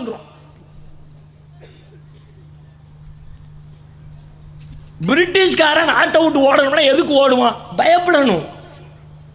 ஆக இங்கே வாழ முடியாது போல இருக்குடா, நம்ம உயிரை எடுத்துருவான போல இருக்கு, நிம்மதியாக இருக்க விட மாட்டேங்கிறானுவ, இவ்வளோ நாள் அமைதியாக இருந்தாலும் இப்போ எங்கே பார்த்தாலும் அடிக்கிறான், உதைக்கிறான், ஆளை காலி பண்ணுறான், ஸ்டேஷனை தீ வச்சு கொளுத்துறான், போகிற இடத்துல குண்டு வைக்கிறான்.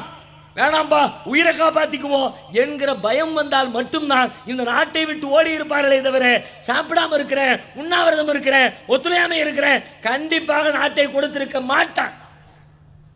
குறித்து வைத்துக் கொள்ளுங்கள், காந்தியுடைய போராட்டம் இந்த நாட்டிலே நடைபெறாமல் இருந்திருந்தால் குறைந்தது ஒரு 40-50 ஆண்டுகளுக்கு முன்பாகவே இந்த தேசம் விடுதலை அடைந்திருக்கும்.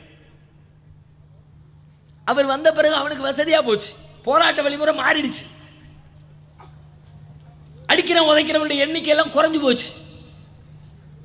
இன்னும் கொஞ்ச நாள் இருப்போமே, இல்லை என்றால் என்னைக்கு ஓடி இருப்பான். இந்த காந்தியை தூக்கி பிடிக்கிறது பின்னணி என்ன தெரியுமா? ஆயுத போராட்டத்தை மறைக்க வேண்டும் என்றால் காந்தியை தூக்கி பிடிக்கணும்.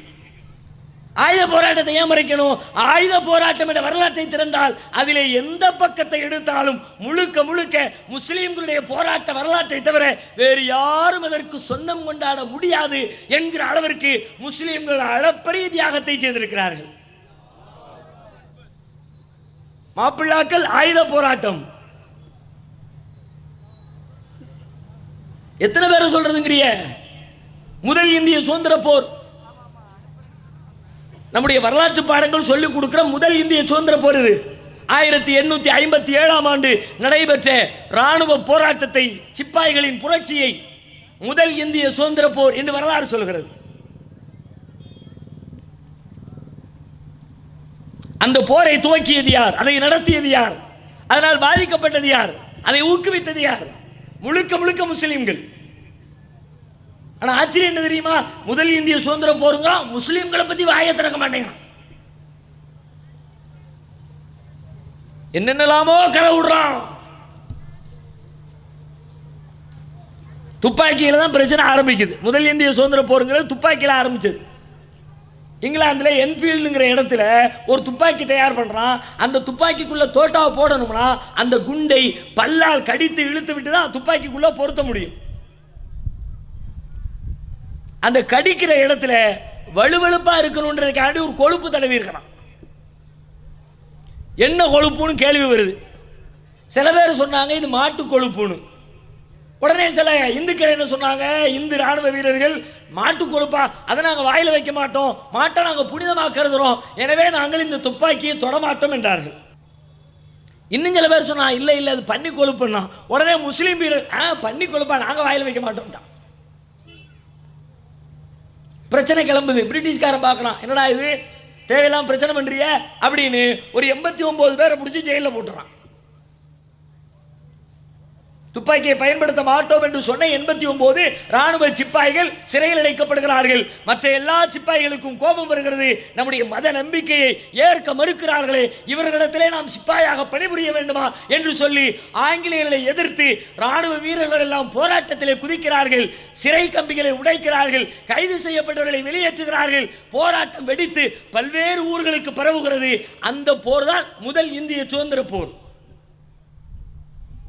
இதுவரைக்கும் சொல்லுவான். இதுக்கு முந்தி இதுக்கு பிந்தி எதையும் சொல்ல மாட்டாங்க. முந்தி பிந்தியுடைய வரலாறு என்ன? மீரட்டிலே துவங்கி இந்த புரட்சி அலகாபாத், லக்னோ, பாகல்பூர், ஆக்ரா, இப்படி எல்லா ஊர்களுக்கும் பரவுகிறது. எல்லா ஊர்களிலேயும் இந்த போராட்டத்தை வழிநடத்திய தளபதிகள் முஸ்லிம்கள். கிட்டத்தட்ட 4 மாதம் 10 நாள் கடுமையான யுத்தம். ஆங்கிலேய அதிகாரிகள் ஓட்டம் எடுக்கிறார்கள். பிறகு இங்கிலாந்திலிருந்து பெரிய படை வருகிறது, போர் வீரர்களை நசுக்குகிறது. மீண்டும் கையில் எடுக்கிறார்கள். கையில் எடுத்த பிறகு ஆங்கிலேயர்கள் ஒரு கமிஷனை அமைக்கிறார்கள். இந்த கலவரம் எப்படி மூண்டது, யார் துவக்கியது, யார் பின்னணியில் இருந்தது, எல்லாத்தையும் ரிப்போர்ட்டை கொடுங்க. கமிஷன் ரிப்போர்ட் தருகிறது. முழுக்க முழுக்க இதிலே சம்பந்தப்பட்ட அத்தனை பேரும் ஆதி முதல் அந்தம் வரை இதனுடைய உருவாக்கத்தில் இருந்தவர்கள் முழுவதும் முஸ்லிம்கள். முழுவதும் முஸ்லிம்கள் என்று சொன்ன உடனே முஸ்லிம்களுக்கு எதிரான யுத்தத்தை ஆங்கிலேய அரசு பிரகடனப்படுத்துகிறது. டெல்லி தலைநகரம் முழுக்க முழுக்க முஸ்லிம்களுடைய அடையாள சின்னங்கள் நிரம்பி வழிந்த ஒரு பகுதி. எல்லா அடையாளங்களையும் அழியுங்கள் என்கிறார்கள். முகலாய மன்னர்கள் கட்டிய கட்டிடங்கள், அவர்கள் உருவாக்கிய தோட்டங்கள், அவர்கள் எழுப்பிய பள்ளிவாசல்கள், அவர்களால் கட்டப்பட்ட மதரசாக்கள், பல்வேறு கட்டிடங்கள், புகழ்மிக்க தலங்கள் இடித்து தரைமட்டமாக்கப்படுகிறது. முஸ்லிம்கள் டெல்லியிலிருந்து வெளியேற வேண்டும் என்று கட்டளை பிறப்பிக்கிறார்கள். ஏறத்தாழ 2 ஆண்டு காலம் டெல்லியிலிருந்து முஸ்லிம்கள் அத்தனை பேரும் ஊர்விளக்கம் செய்யப்படுகிறார்கள். எல்லாம் வெளியே போ. பள்ளிவாசல்கள் பெரிய பெரிய தொழில் அதிபர்களுக்கு விற்பனை செய்யப்படுகிறது. டெல்லியினுடைய பிரபலமான ஜும்மா மசூதி, முகலாய மன்னர் அவுரங்கசீப்புடைய தந்தை ஷாஜஹானால் கட்டப்பட்ட புகழ்மிக்க டெல்லி ஜும்மா மசூதி 2 ஆண்டு காலம் ஆங்கிலேயருடைய ராணுவ கூடமாக மாற்றப்படுகிறது.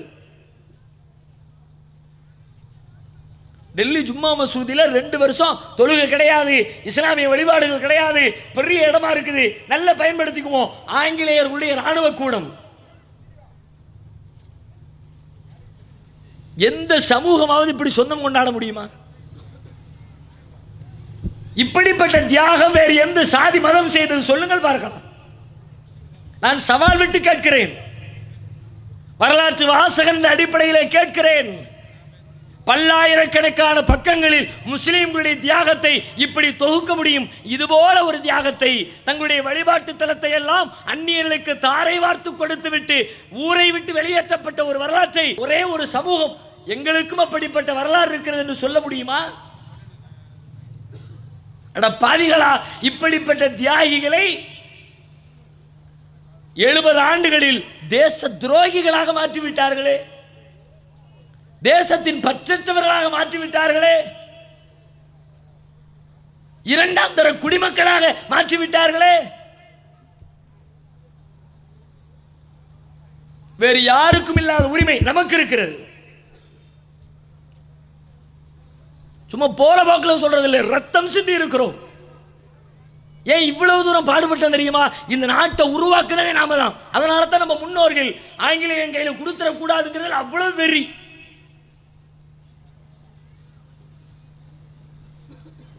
ஏறத்தாழ 530க்கும் மேற்பட்ட சமஸ்தானங்களாக இந்த நாடு பிளவுபட்டு கிடந்தது. ஒரு காலத்தில் இந்தியா என்கிற ஒரு பெரிய நிலப்பரப்பே கிடையாது. அன்னைக்கெல்லாம் சின்ன சின்ன குண்டு தனித்தனியா குட்டி குட்டியா நாடு. இங்க ஒரு மன்னர், அங்க ஒரு மன்னர், அங்க ஒரு மன்னர், இங்க ஒரு சிற்றரசர், அங்க ஒரு பெரிய அரசர். அதையெல்லாம் தட்டி தட்டி ஒன்றிணைத்து அகண்ட பாரதத்தை உருவாக்கியவர்கள் நம்முடைய முன்னோர்கள். இன்னைக்கு நாம வச்சிருக்கிறத விட முகலாய மன்னர்கள் உருவாக்கிய பாரதத்தினுடைய எல்லை பெரிது. முஸ்லிம் மன்னர்கள் இந்த நாட்டிலே இருந்த பொழுது இந்த நாட்டுடைய எல்லை பரப்பு எவ்வளவு தெரியுமா? இன்னைக்கு நம்ம நாட்டோட இல்லாத பங்களாதேஷ் அன்றைக்கு இருந்தது, பாகிஸ்தான் அன்றைக்கு இருந்தது, பர்மா அன்றைக்கு இருந்தது. ஒரு அகண்ட பாரதம் என்கிறார்களே, அந்த அகண்ட பாரதத்தை உருவாக்கிய சிற்பிகள் நம்முடைய முன்னோர்கள். உருவாக்குனவனுக்கு தான் வழி தெரியும், மற்றவன் வேடிக்கை பார்ப்பான். அழிஞ்சிடக்கூடாது, நாசமா போயிடக்கூடாது, எப்படி காப்பாத்துறது? இந்த நாட்டு மக்களை நல்ல முறையில் வாழ வைப்பதற்கான திட்டங்களை எல்லாம் தீட்டியவர்கள் முஸ்லிம்கள். நீதி நிர்வாகம் ஒரு நாட்டுக்கு அடிப்படை, ஜனநாயகத்தின் முக்கியமான தூண்களில் ஒன்று என்கிறார்கள் நீதி, நீதிமன்றம். இந்தியாவுடைய பழமையான நீதி எப்படி இருந்தது? என்ன மாதிரியான நீதி நம்ம வழங்கிக்கிட்டு இருந்தோம்? 18 பட்டியை கூட்ட வேண்டியது ஆலமரத்தடியில் சொம்ப வச்சுக்கிட்டு தீர்ப்பு சொல்வார் நாட்டாம. சொம்பு காணும், சொம்புல தண்ணி இல்லை, தீர்ப்பே தப்பா போயிடும். ஒரு முறை கிடையாது, சட்ட விதிகள் கிடையாது. சாட்சி என்றால் என்ன, கண் சாட்சி என்றால் என்ன, எழுத்து ஆதாரம் என்ன, எதுவுமே கிடையாது. வந்ததை திம்பம், விதி வந்தா சாவங்கிற மாதிரி நாட்டாம வாயில என்ன வந்துச்சோ அதான் தீர்ப்பு. அப்படி இருந்த இந்த தேசத்திற்கு நீதி நிர்வாகத்தை கற்றுக் கொடுத்தவர்கள் நம்முடைய முன்னோர்கள். சொல்லிக் கொடுத்தார்களா? கேட்டா பிரிட்டிஷ்காரன் தான் கோர்ட் முறையை கொண்டு வந்தாங்களாம். சொல்லு பார்க்கலாம். உண்மையாக இருந்தால் நான் கேட்கிற கேள்விகளுக்கு எவனா இருந்தாலும் பதில் சொல்லி பார்க்கலாம். எங்களுடைய முன்னோர்கள் இந்த நீதி நிர்வாகத்தை உருவாக்கினார்கள் என்பதற்கு இன்றைக்கும் அந்த நீதிமன்றத்திலே எச்சங்கள் மிச்சம் இருக்கின்றன. அங்கே பயன்படுத்தப்படுகிற சொற்களை பார்த்தாலே தெரியும். பெரிய ஆதாரம்லாம் நீங்க வரலாற்றை புரட்ட தேவையில்லை. நீதிமன்றத்திலே, காவல் நிலையத்திலே பயன்படுத்தப்படுகிற சொற்கள் என்ன? ஒரு குற்றவாளியை கைது செய்கிறார்கள், கைது என்கிறார்களே, அது என்ன சொல், என்ன மொழி சொல்லு? நீ தமிழா? தமிழ்ல எழுதிக்கிட்டு இருக்கிற, ஆனா தமிழ் கிடையாது. காட்டு, நீ டிக்ஷனரியில காட்டு பார்க்கலாம். இன்றைக்கு நீங்கள் தமிழிலே சேர்த்து வைத்திருக்கிறீர்கள், மூல மொழி இருந்து காட்டு எனக்கு. கைது என்பதனுடைய மூல சொல் என்ன சொல்லு நீ? ஏன்னா இன்னைக்கு அகராதியில கைது இருக்கிறது, தமிழ் சொல்லு மாதிரி இருக்குது. மூல சொல்ல சொல்லுடா. கைது செய்தல், கைது என்ற சொல் எந்த மொழி? தமிழா, கன்னடமா, தெலுங்கா, கொங்குனியா, ஹிந்தியா, சமஸ்கிருதமா? என்ன மொழி? எங்க அப்பன் பாட்டன்மார்கள் பயன்படுத்திய அரபிய மொழி, பாரசீக மொழி, உருது மொழி. ஒரு சொல் இல்ல, நூத்துக்கணக்கில். கைது பண்ணவன கொண்டு போய் கோர்ட்ல ஆஜர்படுத்துறிய. ஆஜர் என்ன மொழி சொல்? ஆஜராகிவிட்டேன் அப்படிங்கிறோம்ல, ஆஜர் சார் அப்படின்னு ஸ்கூல்ல சொல்றாங்கல்ல, ஆஜர்படுத்துதல். ஆஜர் என்ன மொழி சொல்? உடனே ஜாமீனுக்கு அப்ளை பண்ணு, ஜாமீன் என்ன மொழி சொல்?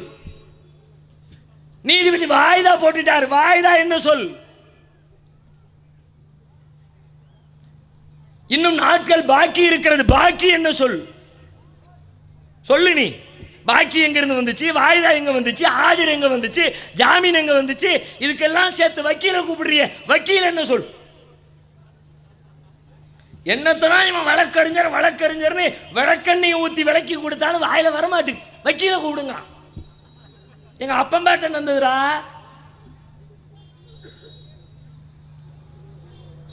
அனைத்தும் அரபி சொல். இதையெல்லாம் எங்க சொல்லிவிடுவோமோ அப்படின்றதுக்காக சில பேர் வேலை பார்க்கறான். இவனெல்லாம் கூட்டம் போட்டா வரலாறு வெளியே வருமே, வரலாறு வந்தா உரிமையை கேட்பானே. இந்த கூட்டம் நடத்துறதுக்கு நடத்தாத, கூட்டம் நடத்த அனுமதி இல்லை. என்னப்பாடு கேட்டா, நீங்க கூட்டம் நடத்துறதுல ஏதோ உள்நோக்கம் இருக்க மாதிரி தெரியுது. சரி, வெளிநோக்கத்தை நீ சொல்லு, உள்நோக்கத்தை நான் அடுத்து சொல்றேன். வெளி மூலம் உள் மூலம் மாதிரி இருக்கு. சிதம்பரம் டிஎஸ்பி ஐயாவுடைய வாசகம் உள்நோக்கம் என்ன? என்ன சொல்லிவிட்டோம்? இல்லைன்னு மறுக்கிறீங்களா? மறுங்க, வாங்க, மைக்கு தர்றோம், மேடை நாங்க போட்டு தர்றோம், மறுங்க.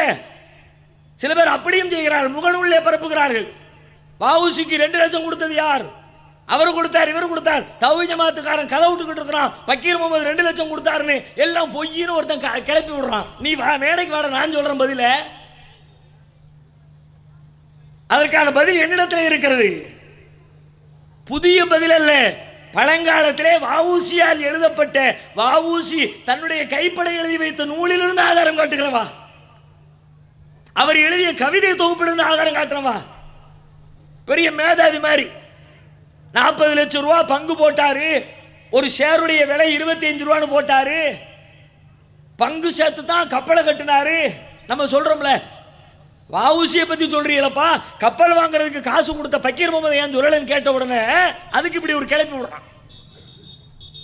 40 லட்சம் ஷேர் போட்டது உண்மை, ஒரு ஷேருடைய பங்கு 25 ரூபா போட்டது உண்மை, 8000 ஷேரை வாங்கினவர் பக்கீர் முகமதுங்கிறது உண்மை. போச்சா, முடிஞ்சா பதில் குறிச்சுக்க.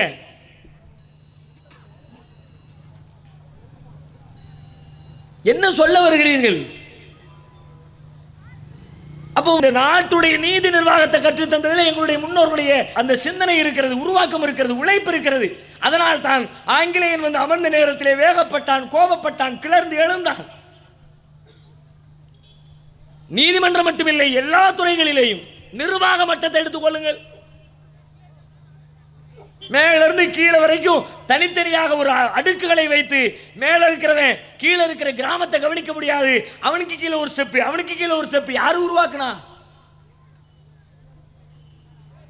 பஞ்சாயத்து போர்டு செட்டப், உள்ளாட்சி தேர்தல் வரப்போகுது.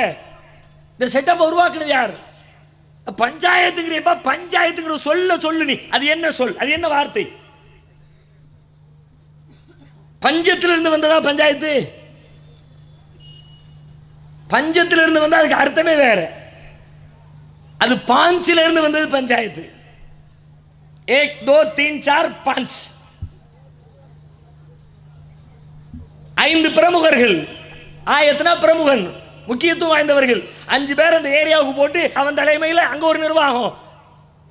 கொடுத்தவன் யாரு? எங்க அப்பன் பாட்டேன். நீ மாத்தினியா? எவ்வளவு மாத்தி விட்டாங்க. இப்ப மாவட்டங்கிறியல, டிஸ்ட்ரிக்ட்ங்கிறியல. எப்படி இருந்துச்சு முன்னாடி? நான் தான் ஜில்லா ரவுடி முந்தியலாம். ஜில்லாங்கிற சொல்லே இப்ப இல்லல்ல. இப்படி எத்தனையோ சொற்களை மாற்றினார்கள். அத்தனை மாற்றிய பிறகும் மிச்சம் இருக்கிற சொற்கள் இது. தாலுகா ஆபீஸ் கட்டி வைக்கல. என்ன தாலுகா? அது எங்க இருந்து வந்துச்சு சொல்லு? தாலுக் என்ற அரபி சொல் தாலுகாவா மாறி இருக்கிறது. அது தமிழ் கிடையாது, ஹிந்தி கிடையாது, இந்தியாவில் உள்ள எந்த மொழியும் கிடையாது. பண்டமாற்று முறை நம் நாட்டுடைய பழங்கால வியாபார முறை. ஒரு குத்து அரிசி வேணும்னா வீட்டில் இருக்கிற புளியை கொண்டு போய் வித்துட்டு அரிசியை வாங்கிட்டு வந்து சோறாக்கணும். வத்தல் வாங்கணும்னா கடுகு கொண்டு கொடுக்கணும். மிளகாய் வாங்கணும்னா கத்திரிக்காய் விற்கணும். மூட்டை மூட்டையாக தூக்கிட்டு போய் மூட்டை மூட்டையாக தூக்கிட்டு வந்து அப்படி தான் குடும்பம் நடத்த முடியும், சமைச்சு திங்க முடியும். இதுதான் நம்முடைய முன்னோர்கள் நடத்திய வியாபார முறை. ஆனால் இன்னைக்கு ரூபா நோட்டை தூக்கி நீட்டிய சாம வீடு வந்து சேருது. இந்த நாணய முறையை உங்களுக்கு கற்றுத்தந்தது யார்? இந்த தேசத்தை அறிமுகப்படுத்தியது யார்? முகமது பின் துக்ளக் என்ற முஸ்லிம் ஆட்சியாளர் இல்லையா? சொன்னீர்களா? எந்த பக்கத்தை எடுத்தாலும் சுதந்திர போராட்ட வரலாறாக இருக்கட்டும், நாட்டின் உருவாக்கமாக இருக்கட்டும், இந்த தேசத்திலே உருவாக்கப்பட்ட எந்த துறையாக இருக்கட்டும், அனைத்திலையும் முஸ்லிம்களுடைய அடையாளம் இன்று வரைக்கும் மிச்சம் இருக்கிறது. ஆனால் வரலாற்று ஆசிரியர்கள் மறைக்கிறார்கள், வேண்டுமென்றே திட்டமிட்டு மறைக்கிறார்கள். வேண்டாம், சொல்லக்கூடாது. முஸ்லிமுடைய தியாகம் வெளியில் வரக்கூடாது. எத்தனை பெரும் தியாகம்! மருதநாயகத்தை பற்றி தெரியுமா? தெரிஞ்சிருக்கும். எப்ப தெரிஞ்சிருக்கும்? கமலஹாசன் ஒரு படம் எடுத்தார்ல, அதுக்கு பிறகு தெரிஞ்சிருக்கும். அது வரைக்கும் மருதநாயகம் என்ற ஒரு பெயர் தமிழகத்திற்கு அறிமுகம் இல்லாத பெயர். கான் சாஹிப் என்றும் யூசுப் கான் என்றும் மருதநாயகம் என்றும் பல்வேறு பெயர்களில் அழைக்கப்பட்ட மாவீரன், ஆங்கிலேயர்களின் கண்களில் விரலை விட்டு ஆட்டியவன்.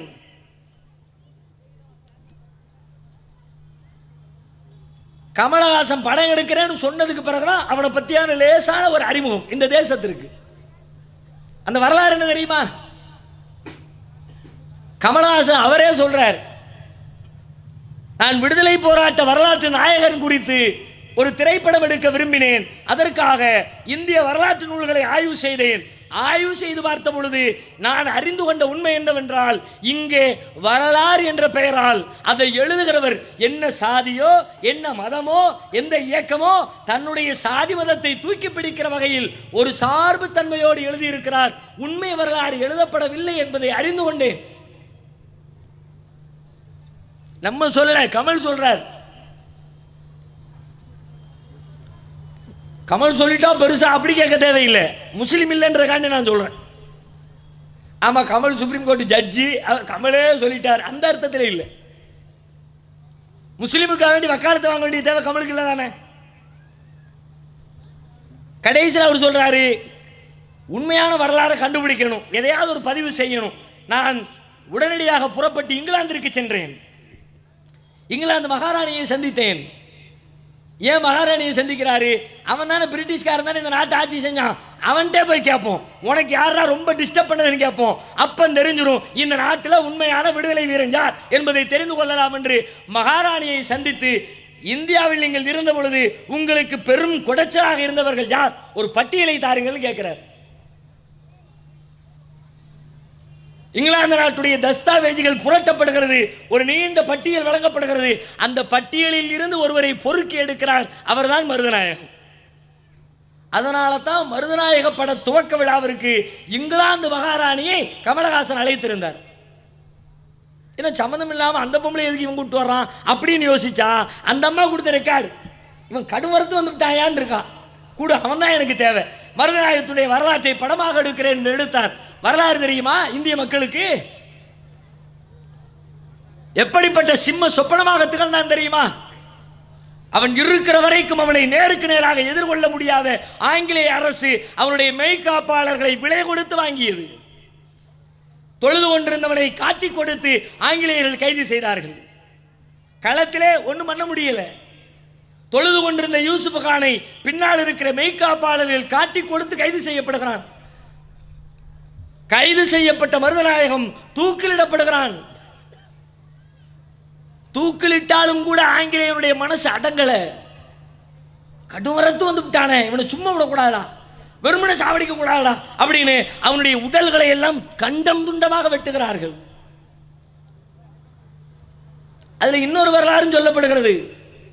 யூசுப் கான் மருதநாயகம் அவன் மூச்சு பயிற்சியிலே தேர்ந்தவன். பல நிமிடங்களுக்கு மூச்சை தம் கட்டி வைக்கிற உடல் வலு உள்ளவன். தினசரி பயிற்சி எடுத்துக் கொண்டிருந்தான். தூக்கிலே தொங்க விடப்பட்ட பொழுது சில நிமிடங்களுக்கு மூச்சை இழுத்து பிடித்துக் கொண்டிருந்தான். கயிறு இறங்கினாலும் அவன் உயிர் இறங்கவில்லை.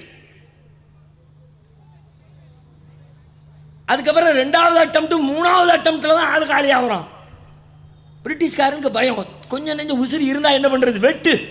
தலை தனியாக, முண்டம் தனியாக, கால் தனியாக, கை தனியாக, தனித்தனியாக வெட்டி திருச்சியிலே ஒரு உறுப்பு, மதுரையிலே ஒரு உறுப்பு, திண்டுக்கல்லிலே ஒரு உறுப்பு என்று அவனுடைய உடல் பாகங்களை எல்லாம் பல்வேறு பகுதிகளில் புதைக்கிறான். அவனுடைய தலை புதைக்கப்பட்ட இடம்தான் இன்றைக்கும் மதுரைக்கு அருகிலே ஹான்சாபுரம் என்ற பெயரில் அழைக்கப்படுகிறது. அவன் குடியிருந்த வீட்டை பார்த்து ஆங்கிலேயன் கோபமடைந்தான். பெரிய மாளிகை, அவன் வாழ்ந்த வீடு என்ன செய்யும், வீட்டை இடிச்சான். இடிக்கப்பட்ட வீட்டினுடைய மணல் மேடுகள் கோபுரம் போல் குவிந்து கிடந்தது. இன்றைக்கும் மதுரையிலே ஒரு தெரு இருக்கிறது, போய் பாருங்கள்.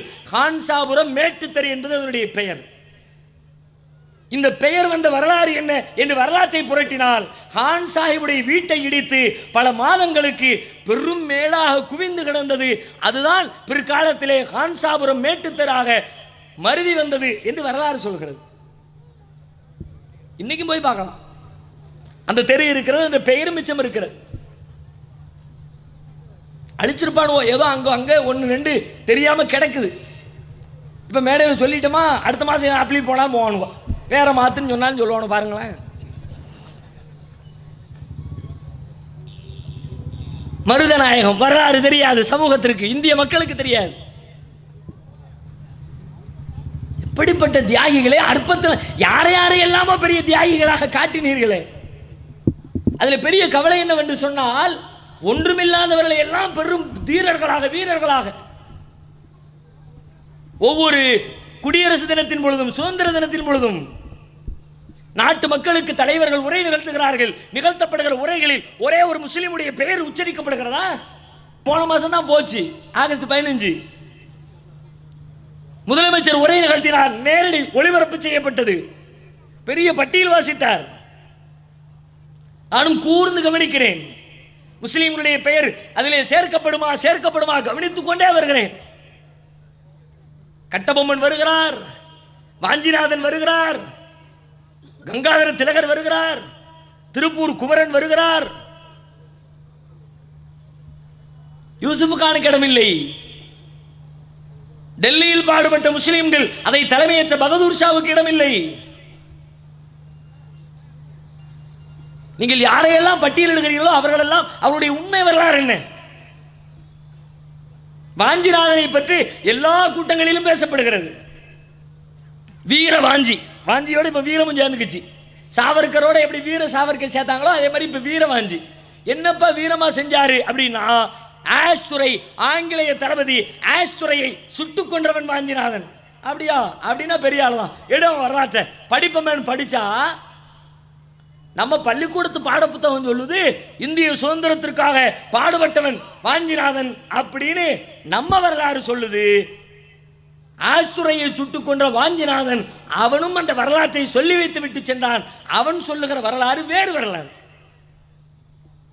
பின்னாடி இப்படியெல்லாம் கள்ளப்பயில வருமானம் தெரிஞ்சோ என்னமோ தெரியல, அவனே உண்மையை எழுதி வச்சுட்டு போயிட்டான். வாஞ்சி மணியாச்சி ரயில் நிலையத்தில் ஆஸ்துரையை சுட்டுக் கொள்கிறான். சுட்டுக் கொண்டு விட்டு ஓடி ஒளிகிறான் கழிவறைக்குள்ளே.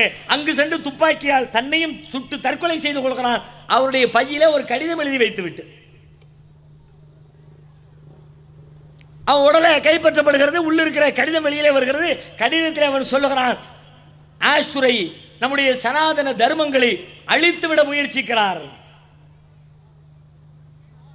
வாஞ்சியினுடைய ஸ்டேட்மெண்ட் ஏன் கருத்து இல்லை, உங்க கருத்து இல்லை, வரலாற்றை எழுதின வரலாற்று ஆசிரியருடைய கருத்து இல்லை. வாஞ்சிநாதன் எழுதிய கடிதத்தை வாஞ்சி எழுதி வைத்திருக்கிறார். ஆஸ்துரை நம்முடைய சனாதன தர்மங்களை அழிக்க நினைக்கிறார். அது என்ன சனாதன தர்மம்? இன்றைக்கு இந்தியா முழுவதிலும் பரவலாக அறியப்படுகிற இந்து மதத்தினுடைய ஒரிஜினல் பேரு சனாதன தர்மம். இந்து மதம்னு ஒரு மதம் கிடையாது. இன்னைக்கு அப்படியே பேச்சு வழக்கில் இந்து மதங்கிற இந்துங்கிறாங்க. அந்த மக்களுக்கு அதனுடைய வரலாறு தெரியாது.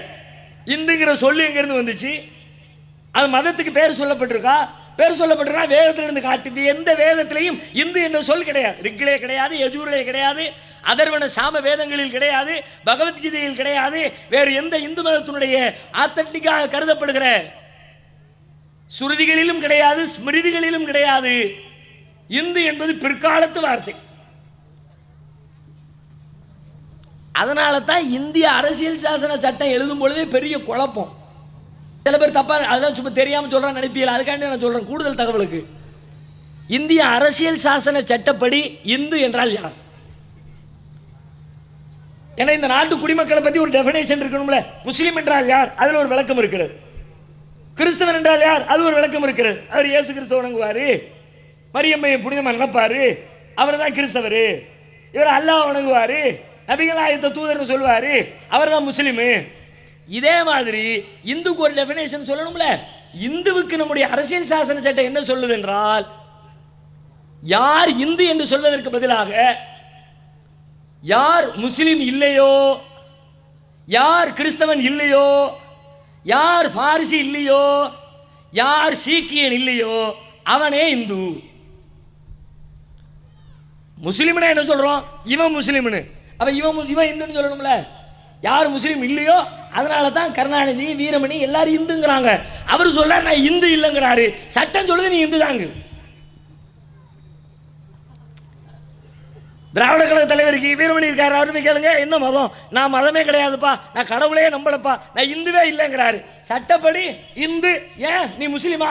முஸ்லீம் இல்லை. நீ கிறிஸ்டினா? கிறிஸ்டின் இல்லை. நீ சீக்கியனா? சீக்கியனும் இல்லை. அப்ப நீ இந்து போ. நம்ம சட்டப்படி சொல்கிறேன். அப்ப அதனுடைய பெயர் சனாதன தர்மம். சனாதன தர்மங்களை அழிக்க நினைக்கிறார். என்னப்பா சனாதன தர்மத்தில் என்னத்தை அழிச்சு விட்டாரு? உடன்கட்டை ஏறுதலை எதிர்க்கிறார். கணவன் இறந்த உடனே மனைவி சாக வேண்டும் என்பது தர்மம், அந்த நெருப்பிலை எரிய வேண்டும் என்பது தர்மம். அந்த தர்மத்தை இவர் எதிர்க்கிறார். விதவைகள் மறுமணம் புரிய வேண்டும் என்கிறார். குழந்தை திருமணத்தை வெறுக்கிறார். தீண்டாமை கூடாது என்கிறார். மாட்டிறைச்சி ஆதரிக்கிறார். எனவே இவர் இருந்தால் நம்முடைய தர்மங்களை அழித்து விடுவார் போல இருக்கிறது. ஆகையினால் இவர் இருக்கக்கூடாது என்று நான் இவரை சுட்டுக் கொள்கிறேன் என தன்னுடைய சட்டப்பையில வரலாறு எழுதி வச்சுட்டு செத்து போனா வாஞ்சிராத. நம்ம பள்ளிக்கூட புத்தகம் சொல்கிறது, வாஞ்சி விடுதலைக்காக போரிட்ட தியாகி. எப்படிப்பட்ட அவதூறு பாருங்கள். வீரபாண்டிய கட்டபொம்மனை பற்றி பேசுகிறார்கள். கட்டபொம்மனுடைய வரலாறு என்று மறைந்த முன்னாள் எழுத்தாளர் தமிழ்வாணன் அந்த பதிப்பகத்திலிருந்து ஒரு புத்தகமே போட்டிருக்கிறாங்க. அதில் கட்டபொம்மன் வரலாறு. கட்டபொம்மன் அவன் விடுதலை வீரன் அல்ல, அவன் ஒரு கொள்ளையன் என்று ஒரு புத்தகமே. நம்ம போட்டதில்லை, போட்டா நீனா எழுதிக்கிட்டேன்றான். நூற்றுக்கணக்கான புத்தகங்களை எழுதி குவித்த தமிழ்வாணன் புத்தகம் எழுதுகிறான். அவனுக்கு விடுதலைக்கு சம்பந்தம் கிடையாது, அவன் ஒரு கொள்ளைக்காரன்பா. திருச்சி ஜவால் முகமது கல்லூரியிலே வரலாற்று பேராசிரியர்களோடு பேசிக் கொண்டிருந்த பொழுது அவர்கள் சொல்லுகிறார்கள், அவனை வீரபாண்டி வீரபாண்டி என்கிறார்கள். வீரத்திற்கும் அவனுக்கும் சம்பந்தமே இல்லையே. என்னங்க அப்படி சொல்லிவிட்டிய? வீரபாண்டியனா அப்படியே ரத்தம் கொப்பளிக்குமே, நரம்பெல்லாம் புடைக்குமே. என்ன இன்னைக்கு வரைக்கும் பள்ளிக்கூடத்தில் பாருங்க, ஆண்டு விழா நடக்கும். ஆண்டு விழாவில் மாறு வேட போட்டின்னு ஒன்று வச்சுக்குவான். யாரெல்லாம் வருவா? காந்தி வருவார், அன்னை தெரசா வருவாங்க, விவேகானந்தர் வருவார். அந்த பட்டியலில் வீரபாண்டிய கட்டபொம்மன் வந்துடுவார்.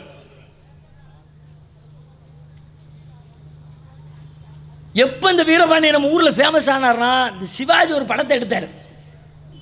வீரபாண்டிய கட்டபொம்மங்கிற பேர் ஒரு படம் எடுத்தாரா. இப்பவும் பாருங்களேன், கட்டபொம்மன் எப்படி இருப்பான்னு கற்பனை பண்ணலாம். சிவாஜியோடைய அந்த ஃபேஸ் கடை தான் நினைப்புக்கு வருது.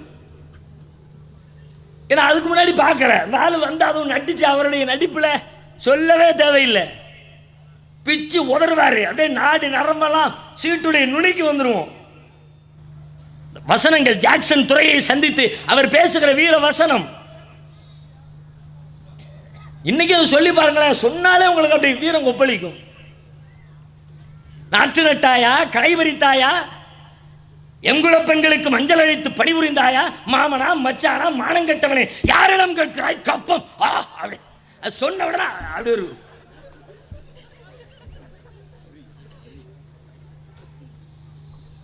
அது படிச்ச உடனே நமக்கு என்ன தோணுது? ஜாக்சன் துறையிட்ட நேருக்கு நேராக போய் அப்படியே அந்த சங்கிலியெல்லாம் அப்படி இழுத்து பிடிச்சிட்டு பேசுவார் பாருங்க. அதான் அந்த திரைப்படத்தினுடைய கதாசிரியர் வசனகர்த்தாவுடைய வசனம். அதுக்கும் பாண்டியனுக்கும் சம்பந்தம் இல்லை, கட்டபொம்மனுக்கும். இதை சொல்லி கொடுத்து பெரிய ஹீரோ ஆக்கிட்டானுவ. கடைசியில் வரலாற்றுத்துறை ஆசிரியர் சொல்றாங்க, ஜாக்சனை சந்திச்சாங்கிறப்பா, ஒரு தடவை கூட அவன் ஜாக்சனை நேர்லயே பார்க்கலையே, பார்க்காதவன்ட்டு எப்படி இவன் பேசலாம்? நேர்ல பார்க்கல, அவன் சௌத்த பார்த்து பேசிப்பானோ? நேரில் சந்திக்காத கட்டபொம்மனே, நம்மளுக்கும் வீரபாண்டி தான் வருது. அதனால தான் பாருங்க, நெசமா பெரிய வீரனா இருந்திருந்தா எட்டப்பன் காட்டி கொடுத்தாங்கிறாங்கல்ல, காட்டி கொடுத்தாங்கிறதுல இருந்து என்ன விளங்குது? இவன் நேருக்கு நேராக வரல, ஓடி ஒளிஞ்சிருக்கான் கள்ளப்பையன், தெரியுதா இல்லையா? ஒளிஞ்சவனை தானே காட்டி கொடுக்க முடியாது. இந்த கடக்கம் பாரு, முன்னாடி வந்து நிற்கிறோம், இந்த கடக்கம் பாருன்னு சொல்றது. இவன் வெளியே தெரியாமல் உள்ள மறைஞ்சு கிடக்கிறானா, அவனை தான் காட்டி கொடுக்கணும். கயத்தாறு ஆரம்பிச்சிருக்கிறான், ஒவ்வொரு ஊரா ஒளிஞ்சு ஓடி வந்தவன் கடைசியில் புதுக்கோட்டையில் வந்து உட்காரவும், புதுக்கோட்டை மகாராஜா அவன் ஆல்ரெடி பிரிட்டிஷ்காரனுக்கு ரொம்ப பெட்டு, அவன் பார்த்தான் இவனால் நமக்கு தலையெழுத்து, நம்ம பேசாமல் சொல்லி விட்டுருவோம்னே, என் ஊரில் தான் யாருக்கா பிடிச்சிக்கோன்ட்டான். அவன் போய் லபக்குன்னு தூக்கிட்டு போய் கயத்தாரில் போய் தூக்கில் போட்டான். ஒளிஞ்ச இடவனை தூக்கிட்டு வந்து தூக்கில் போட்டு ஆளை காலி பண்ணியிருக்கு. வீரபாண்டிய கட்டபொம்மனா வீரவசனமா? வீரபாண்டியனுடைய வரலாற்றை எல்லாம் தேச விடுதலை வரலாறு என்று சொல்ல தெரிந்த உங்களுக்கு, வாஞ்சிநாதனுடைய தகவல்களை எல்லாம் விடுதலை வரலாறு என்று சொல்ல தெரிந்த உங்களுக்கு, பகதூர் ஷாவுடைய வரலாறு, மாப்பிள்ளாக்களுடைய வரலாறு, மருதநாயகத்துடைய வரலாறு வரலாறாக தெரியவில்லையா? அயோக்கியத்தனம் இல்லையா? முஸ்லிம்களுடைய விடுதலை போராட்ட வரலாறு மறைக்கப்பட வேண்டும் என்பதற்காக திட்டமிட்டு செய்த சதி செயல் இல்லையா? அது மட்டுமா, அதற்கு முந்தைய வரலாறு என்ற பெயரால் எதையெல்லாம் எழுதி வைத்தீர்கள்? எல்லாம் கதை, கற்பனை. 1-2 எழுதியிருப்பான், அதுவும் கப்சா. நீங்க கொஞ்சம் கற்பனை, பள்ளிக்கூடத்துக்கு போனவங்க யோசிச்சு பாருங்க. ஸ்கூல்ல வரலாற்று பாடத்தில் நீங்கள் படித்த முஸ்லீம்கள் யார்? ஒரு 5-6 பேரை சொல்லுங்கன்னா உங்களுக்கு எந்த பேர் நினைவுக்கு வரும்? 1-2 சொல்லுவியா, ஒரு 2-3-4 வரும். அதில் முதலிடத்தில் யார் வருவார்? அவுரங்கஜேப் ஒருவர். எல்லா பள்ளிக்கூட பாடத்திலையும் வச்சிருக்கான். கஜினி முகமது வருவார், மாலிகாபூர் வருவார். சரி, முஸ்லீம்களை பத்தி வரலாறு சொல்ல ஆரம்பிச்சுட்டான் போல இருக்கு அப்படின்னு பார்த்தா, முஸ்லீமுடைய பெயரை பயன்படுத்தி முஸ்லீமுக்கும் இந்துவுக்கும் இடையிலே கலவரத்தை உண்டாக்க, துவேஷத்தை ஏற்படுத்த வரலாற்றை பொய்யாக திரித்து மறைத்து எழுதுகிறார்கள். B.N. பாண்டே ஒரு பெரிய வரலாற்று ஆசிரியர், ஒரிசா மாநிலத்தில் ஆளுநராக இருந்தவர், அலகாபாத்தினுடைய நகர்மன்ற தலைவராக பல வருடங்கள் பணியாற்றியவர், பாராளுமன்ற உறுப்பினராக பணியாற்றியவர், மிகப்பெரிய வரலாற்று ஆசிரியர். B.N. பாண்டே சொல்லுகிறார், பாராளுமன்றத்தில் 1974 என்று நினைக்கிறேன், பாராளுமன்றத்தில் அவர் நிகழ்த்திய உரை இன்றைக்கும் பாராளுமன்ற குறிப்பிலே இருக்கிறது. அவர் என்ன சொல்றாரு? நான் அலகாபாத் நகர்மன்ற தலைவராக இருந்த பொழுது கோவிலுடைய ஆவணங்கள் சம்பந்தமாக ஒரு வழக்கு வந்தது. நான் இந்த ஆவணத்தை படித்து பார்த்தேன். படித்தால் எனக்கு ஆச்சரியம். அதுவரைக்கும் நான் அறிந்து கொள்ளாத ஒரு வித்தியாசமான அவுரங்கஜேப்பை நான் பார்த்தேன். நான் படித்த பாடங்களில் அவுரங்கஜேப் ஒரு கொடுமையாளர், இந்துக்களை கொலை செய்தார், இஸ்லாத்துக்கு மதம் மாறுமாறு கட்டாயப்படுத்தினார், கோவில்களை இடித்தார், இந்து பெண்களை மானபங்கப்படுத்தினார். இதுதான் அவுரங்கஜேப்பை பற்றி எனக்கு பள்ளிக்கூடத்திலே சொல்லிக் கொடுக்கப்பட்ட வரலாறு. ஆனால் அலகாபாத்துடைய அந்த வழக்கை படித்த பொழுது காசி விஸ்வநாதர் ஆலயத்தினுடைய தஸ்தாவேஜுகளை புரட்டுகிறேன். அந்த தஸ்தாவேஜுகளில் ஒரு செப்பு பட்டயம் இருந்தது. அந்த செப்பு பட்டயம் சொல்கிறது, மாமன்னர் அவுரங்கஜேப் ஆலம்கீர் அவர்களால் காசி விஸ்வநாதர் ஆலயத்திற்கு இத்தனை ஏக்கர் நிலம் அன்பளிப்பாக வழங்கப்பட்டது என்றொரு செப்பு பட்டயத்தை நான் பார்த்தேன். கோயிலுக்கு இடத்தை அள்ளி கொடுத்திருக்கிறான். என்னடா இது வித்தியாசமா இருக்கு? கோவிலை இடிச்சவன்ல நம்ம படிச்சிருக்கிறோம், ஏன்னா கோவிலுக்கு இடம் கொடுத்தார்னு வருது. அவரை பற்றி வேறு வரலாறு இருக்கிறதா என்று நான் தேடினேன். தேடி பார்த்தால் ஏராளமான கோவில்களுக்கு மானியம் கொடுத்திருக்கிறார், வழிபாடுகளுக்கு உதவி செய்திருக்கிறார் என்ற ஒரு வரலாற்றை நான் அறிந்து கொண்டேன். எனவே நம்முடைய வரலாற்றை திருத்தி எழுத வேண்டும், பள்ளிக்கூடங்களில் உண்மை வரலாற்றை போதிக்க வேண்டும் என்று சொல்லி 1970களில் பாராளுமன்றத்தில் பேசுகிறார். இன்றைக்கும் அது பாராளுமன்ற குறிப்பிலே இருக்கிறது. ஆனா இன்னைக்கு வரைக்கும் பள்ளிக்கூடத்தில் பாருங்க, அவுரங்கஜேப் கோவிலை இடிச்சார், அவுரங்கஜேப் இந்து மக்களை கட்டாயப்படுத்தினார், ஒரு வரலாறு இருக்கிறது. அவுரங்கசீப் ஒரு கோவிலை இடித்ததற்கும் வரலாறு இருக்கிறதா? இல்லைன்னு மறுக்கல. ஆனால் ஏன் இடித்தார், எதற்கு இடித்தார், அந்த செய்தி சொல்லப்பட்டால் அவுரங்கசீப்பை இந்து மக்கள் தலையிலே தூக்கி வைத்து கொண்டாடுவார்கள். அதை மட்டும் மறைத்துவிட்டு கோவிலை இடித்தார் என்று சொல்கிறார்கள். ஏன் இடிச்சார், எப்ப இடிச்சாரு? அவுரங்கசீப்புடைய படை சிற்றரசர்களோடு புறப்படுகிறது வங்காளத்தை நோக்கி. வழியிலே காசி, வாரணாசி, காசி வருகிறது, இந்துக்களுடைய புனித நகரம். இந்து மன்னர்கள் சிற்றரசர்கள் கேட்கிறார்கள், எங்களுடைய புனித நகரம் வந்திருக்கிறது, கங்கை நதி இருக்கிறது, கங்கையிலே குளித்து விட்டு நான் கணபதியை தரிசித்து விட்டு வருகிறோம், எங்களுக்கு கொஞ்சம் வாய்ப்பு கொடுங்கள். படையை ஓரங்கட்டுக்க மாட்டாரு அவுரங்கசீப். எல்லாரும் போய் குளிக்கிறாங்க. மகாராணிகள் எல்லாம் பல்லக்கிலே வைத்து அழைத்து செல்லப்படுகிறார்கள்.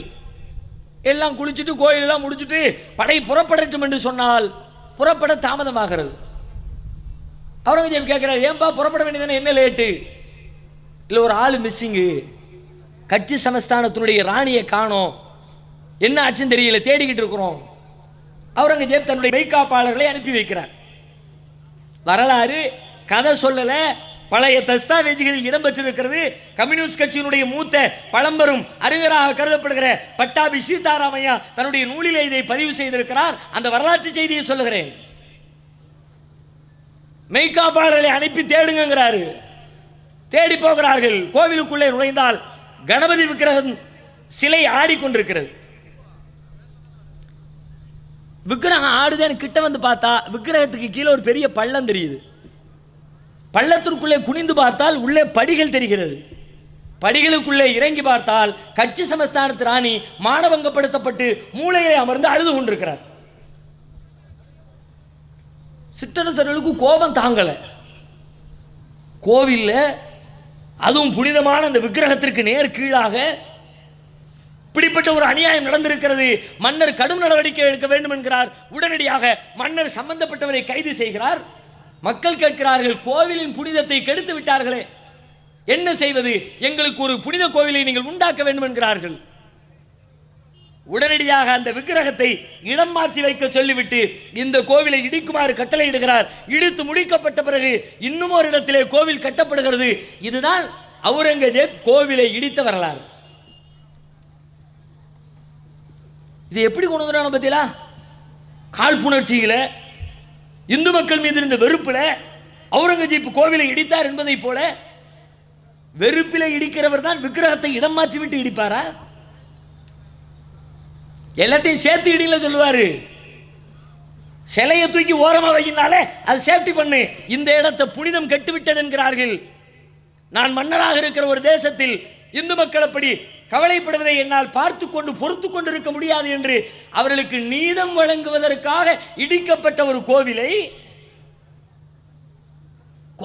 இடித்த பெரும் கொடுமைக்காரர் என்பதாக சித்தரித்து விட்டார்களே. எல்லாம் இந்த சுதந்திர போரில் கொஞ்சம் கூட பங்களிப்பு செய்யாத, முஸ்லிம்களை அடக்கி ஆள நினைக்கிற இந்த காவி சிந்தனை உடையவர்கள் ஏற்படுத்திய வரலாற்று திரிபு. எல்லா இடத்துலையும் இந்த மாதிரி சின்ன சின்ன வார்த்தையிலிருந்து பெரிய பெரிய சொற்கள் வரை எல்லா இடத்திலையும் நீங்கள் முஸ்லீம்கள் சம்பந்தப்பட்ட வரலாற்றை படித்தால் கவனமாக படித்து பாருங்கள். உள்ள ஏதாவது ஒரு இக்கனா வச்சிருப்பான். சாதாரணமா சொல்றேன், இன்னைக்கு நீங்க பார்க்கலாம், ஆங்கிலேயர் வருகை, பிரிட்டிஷ்காரன் உள்ள நுழைஞ்சான்ல 1600 சொச்சத்தில், ஆங்கிலேயர் வருகை, முகலாயர், அதையும் எப்படி சொல்லணும், முகலாயர் வருகைன்னு சொல்லணும்ல. 1500 சொச்சத்தில் முகலாயர் வர்றான், பாபர் உள்ள வர்றார், அவர் தான் ஃபர்ஸ்ட் முகலாய மன்னர். அவனும் வெளிநாட்டிலிருந்து வர்றான், இவனும் வெளிநாட்டிலிருந்து வர்றான். ஆங்கிலேயர்களை பற்றி சொல்லுகிற பொழுது ஆங்கிலேயர் வருகை, முகலாயரை பற்றி சொல்லுகிற பொழுது முகலாயர் படையெடுப்பு. அந்த சொல்லுல பத்தில எப்படி உள்ள வைக்கிறான் இக்கனாவே. குப்தர்கள் காலம் பொற்காலம் நிறுவுக, பள்ளிக்கூடத்தில் கேள்வி. குப்தர்கள் என்பவர் அவர்களுடைய வரலாற்று வாரிசுகள் தான் இவர்கள். அதனால குப்தனை தூக்கி பிடிக்கணும், குப்த தலைமுறையை. கேள்வி எப்படி வைக்கிறான், குப்தர்கள் காலம் பொற்காலமா, இப்படித்தானே கேட்கணும்.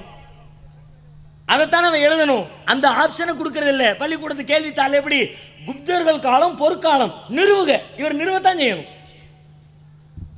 அது பொற்காலம் தான், அதுல டவுட் இல்லை. அதுக்குரிய ஆதாரத்தை மட்டும் வை. எத்தனை சூழ்ச்சி பாருங்கள் உள்ளே, சொற்களில் சூழ்ச்சி நமக்கே தெரியாது. அப்படியே படிச்சுக்கிட்டே இருந்தோம்னா நாளடைவில் இதையெல்லாம் படிச்சு தான் இன்றைக்கு இருக்கிற மேலிருந்து கீழ் வரைக்கும் எக்கச்சக்கமான அதிகாரிகளுடைய உள்ளத்தில் முஸ்லிம்கள் குறித்த வெறுப்புணர்ச்சி வளர்ந்திருக்கிறது என்றால் அவர்கள் அறியாமலே அவர்களுடைய உள்ளத்திலே புகுத்தப்பட்ட காழ்ப்புணர்ச்சியின் வெளிப்பாடு இது. இந்த உண்மை சொல்லப்பட்டால் கண்டிப்பாக அவர்கள் மனம் மாறுவார்கள். இப்படிப்பட்ட தியாகிகளையா, தேசப்பற்றாளர்களையா நாம் வெறுக்கிறோம்? நாட்டுக்காக உயிர் கொடுத்த மக்களையா? அவ்வளவு ஏன், நாடு விடுதலை அடைகிற பொழுது உங்களுக்காக ஒரு தேசம் என்று அறிவிக்கப்பட்ட நேரத்திலே எங்கள் தேசத்தை விட்டு நாங்கள் செல்ல மாட்டோம் என்று தேசப்பற்றை நிரூபித்த சமூகம் இல்லையா முஸ்லிம்கள்? வேறு எந்த சமூகத்திற்காவது உங்களுக்காக ஒரு நாடு என்று சொன்னால் உட்கார்ந்துகிட்டு இருப்பானா? யூதனுக்கு என்று ஒரு நாடு என்று அறிவித்தார்கள். மொத்த உலகத்தில் இருக்கிற யூத பயிலும் போய் இறங்கலாம். இஸ்ரேலில், இந்தியாவில் இருக்கிறவன் போனான், இலங்கையில் இருக்கிறவன் போனான், சிங்கப்பூர்காரன் போனான், ஆஸ்திரேலியா, ஜெர்மனி, எல்லா நாட்டில இருந்து ஓடி போனான். எதற்கு? யூதனுக்காக ஒரு நாடு. அங்கே யூதன் தான் பிரதமர், யூதன் தான் ஜனாதிபதி, யூதன் தான் எஸ்பி, யூதன் தான் கமிஷனர், யூதன் தான் கான்ஸ்டபிள், யூதன் தான் எல்லாமும். அங்கே நான் வசிக்க போகிறேன் என்று ஓடினான். எல்லா சாதிக்கும் சனத்துக்கும் இருக்கிற உணர்வு. இந்த பரீட்சை எங்களுக்கு வைக்கப்பட்டது. பாகிஸ்தான் தேசத்தை பிரிக்கிறோம். அங்கே ஜனாதிபதி முஸ்லிம், பிரதமர் முஸ்லிம், கமிஷனர் முஸ்லிம், காவல்துறை அதிகாரி முஸ்லிம், ஒரு கான்ஸ்டபிளில் இருந்து உயரதிகாரி வரை அனைவரும் முஸ்லிம், ஆட்சியாளர்கள் முஸ்லிம், பாராளுமன்ற உறுப்பினர் முஸ்லிம், சட்டமன்ற உறுப்பினர் முஸ்லிம், எங்கு பார்த்தாலும் அதிகாரம் முழுக்க முழுக்க முஸ்லிம்களின் கைகளில் என்று சொல்லப்பட்ட நேரத்திலே நாங்கள் போனோமா? நீ இருந்துட்டு போடா, எங்க அப்பம்பாட்டை உருவாக்கின நாட்டை விட்டு நான் ஏன் வரணும் என்றிருந்த ஒரு சமூகத்தை தீவிரவாதிகளாக, சகிப்புத்தன்மையற்றவர்களாக, தேசப்பற்றில்லாதவர்களாக, வரலாறுகளை திரித்து திரித்து திரித்து உருவாக்கப்பட்ட மனோபாவம் இது. உண்மை செய்தி இல்லை. முஸ்லிம்களை பற்றி கொல்லப்பட்டிருக்கிற எண்ணமெல்லாம் கடுகளவிற்கு உண்மை இல்லை. இன்றைக்கும் வேலை செய்கிறார்கள். அதுவும் இன்றைக்கு மத்தியிலே பாஜக பொறுப்பேற்றுக் கொண்ட நாளிலிருந்து முஸ்லிம்களை எப்படியாவது அழித்து விட வேண்டும் என்பதற்காக கடும் பிரயத்தனம். சிறுபான்மையினரை குறிவைத்து தாக்குதல், மாட்டிறைச்சி விவகாரம் உலக அரங்கில் இந்தியாவிற்கு தலைகுனிவு. ஒரு பக்கம் மாட்டிறைச்சி ஏற்றுமதி செய்வார்களாம், ஆனால் மாட்டுக்கறி சாப்பிடுகிறவர்களை அடிப்பார்களாம், உதைப்பார்களாம், கொல்லுவார்களாம். உண்மையிலே மாட்டின் மீது இருக்கிற பக்தி என்று நினைக்கிறீர்களா? பக்தியும் கிடையாது, ஒரு மண்ணாங்கட்டியும் கிடையாது. எல்லாம் அரசியல், முஸ்லிம் வெறுப்பு, சிறுபான்மை எதிர்ப்பு, வேற ஒண்ணும் கிடையாது. ஜெய்ப்பூர்ல கோசாலையில 500 பசுமாடுகள் செத்து போய் அப்படியே லாரியை அள்ளி தூக்கி குப்பையை கொட்டுற மாதிரி கொட்டுறான். மாட்டை பாதுகாக்கிற நீ பாதுகாக்கிற லட்சணம் இதானா?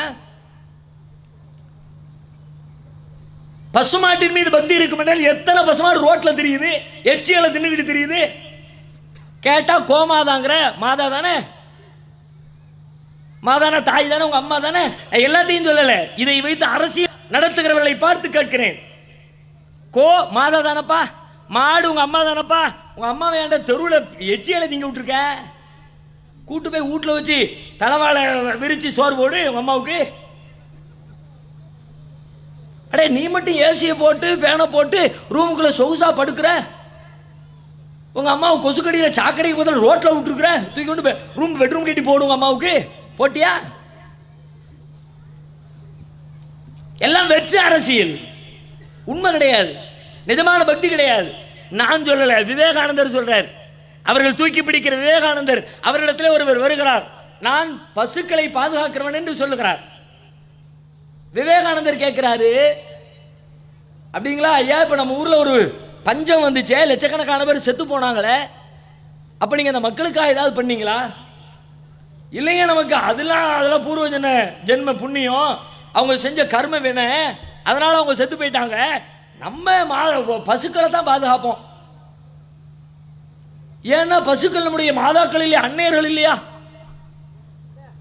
அப்ப இவர் சொல்றாரு,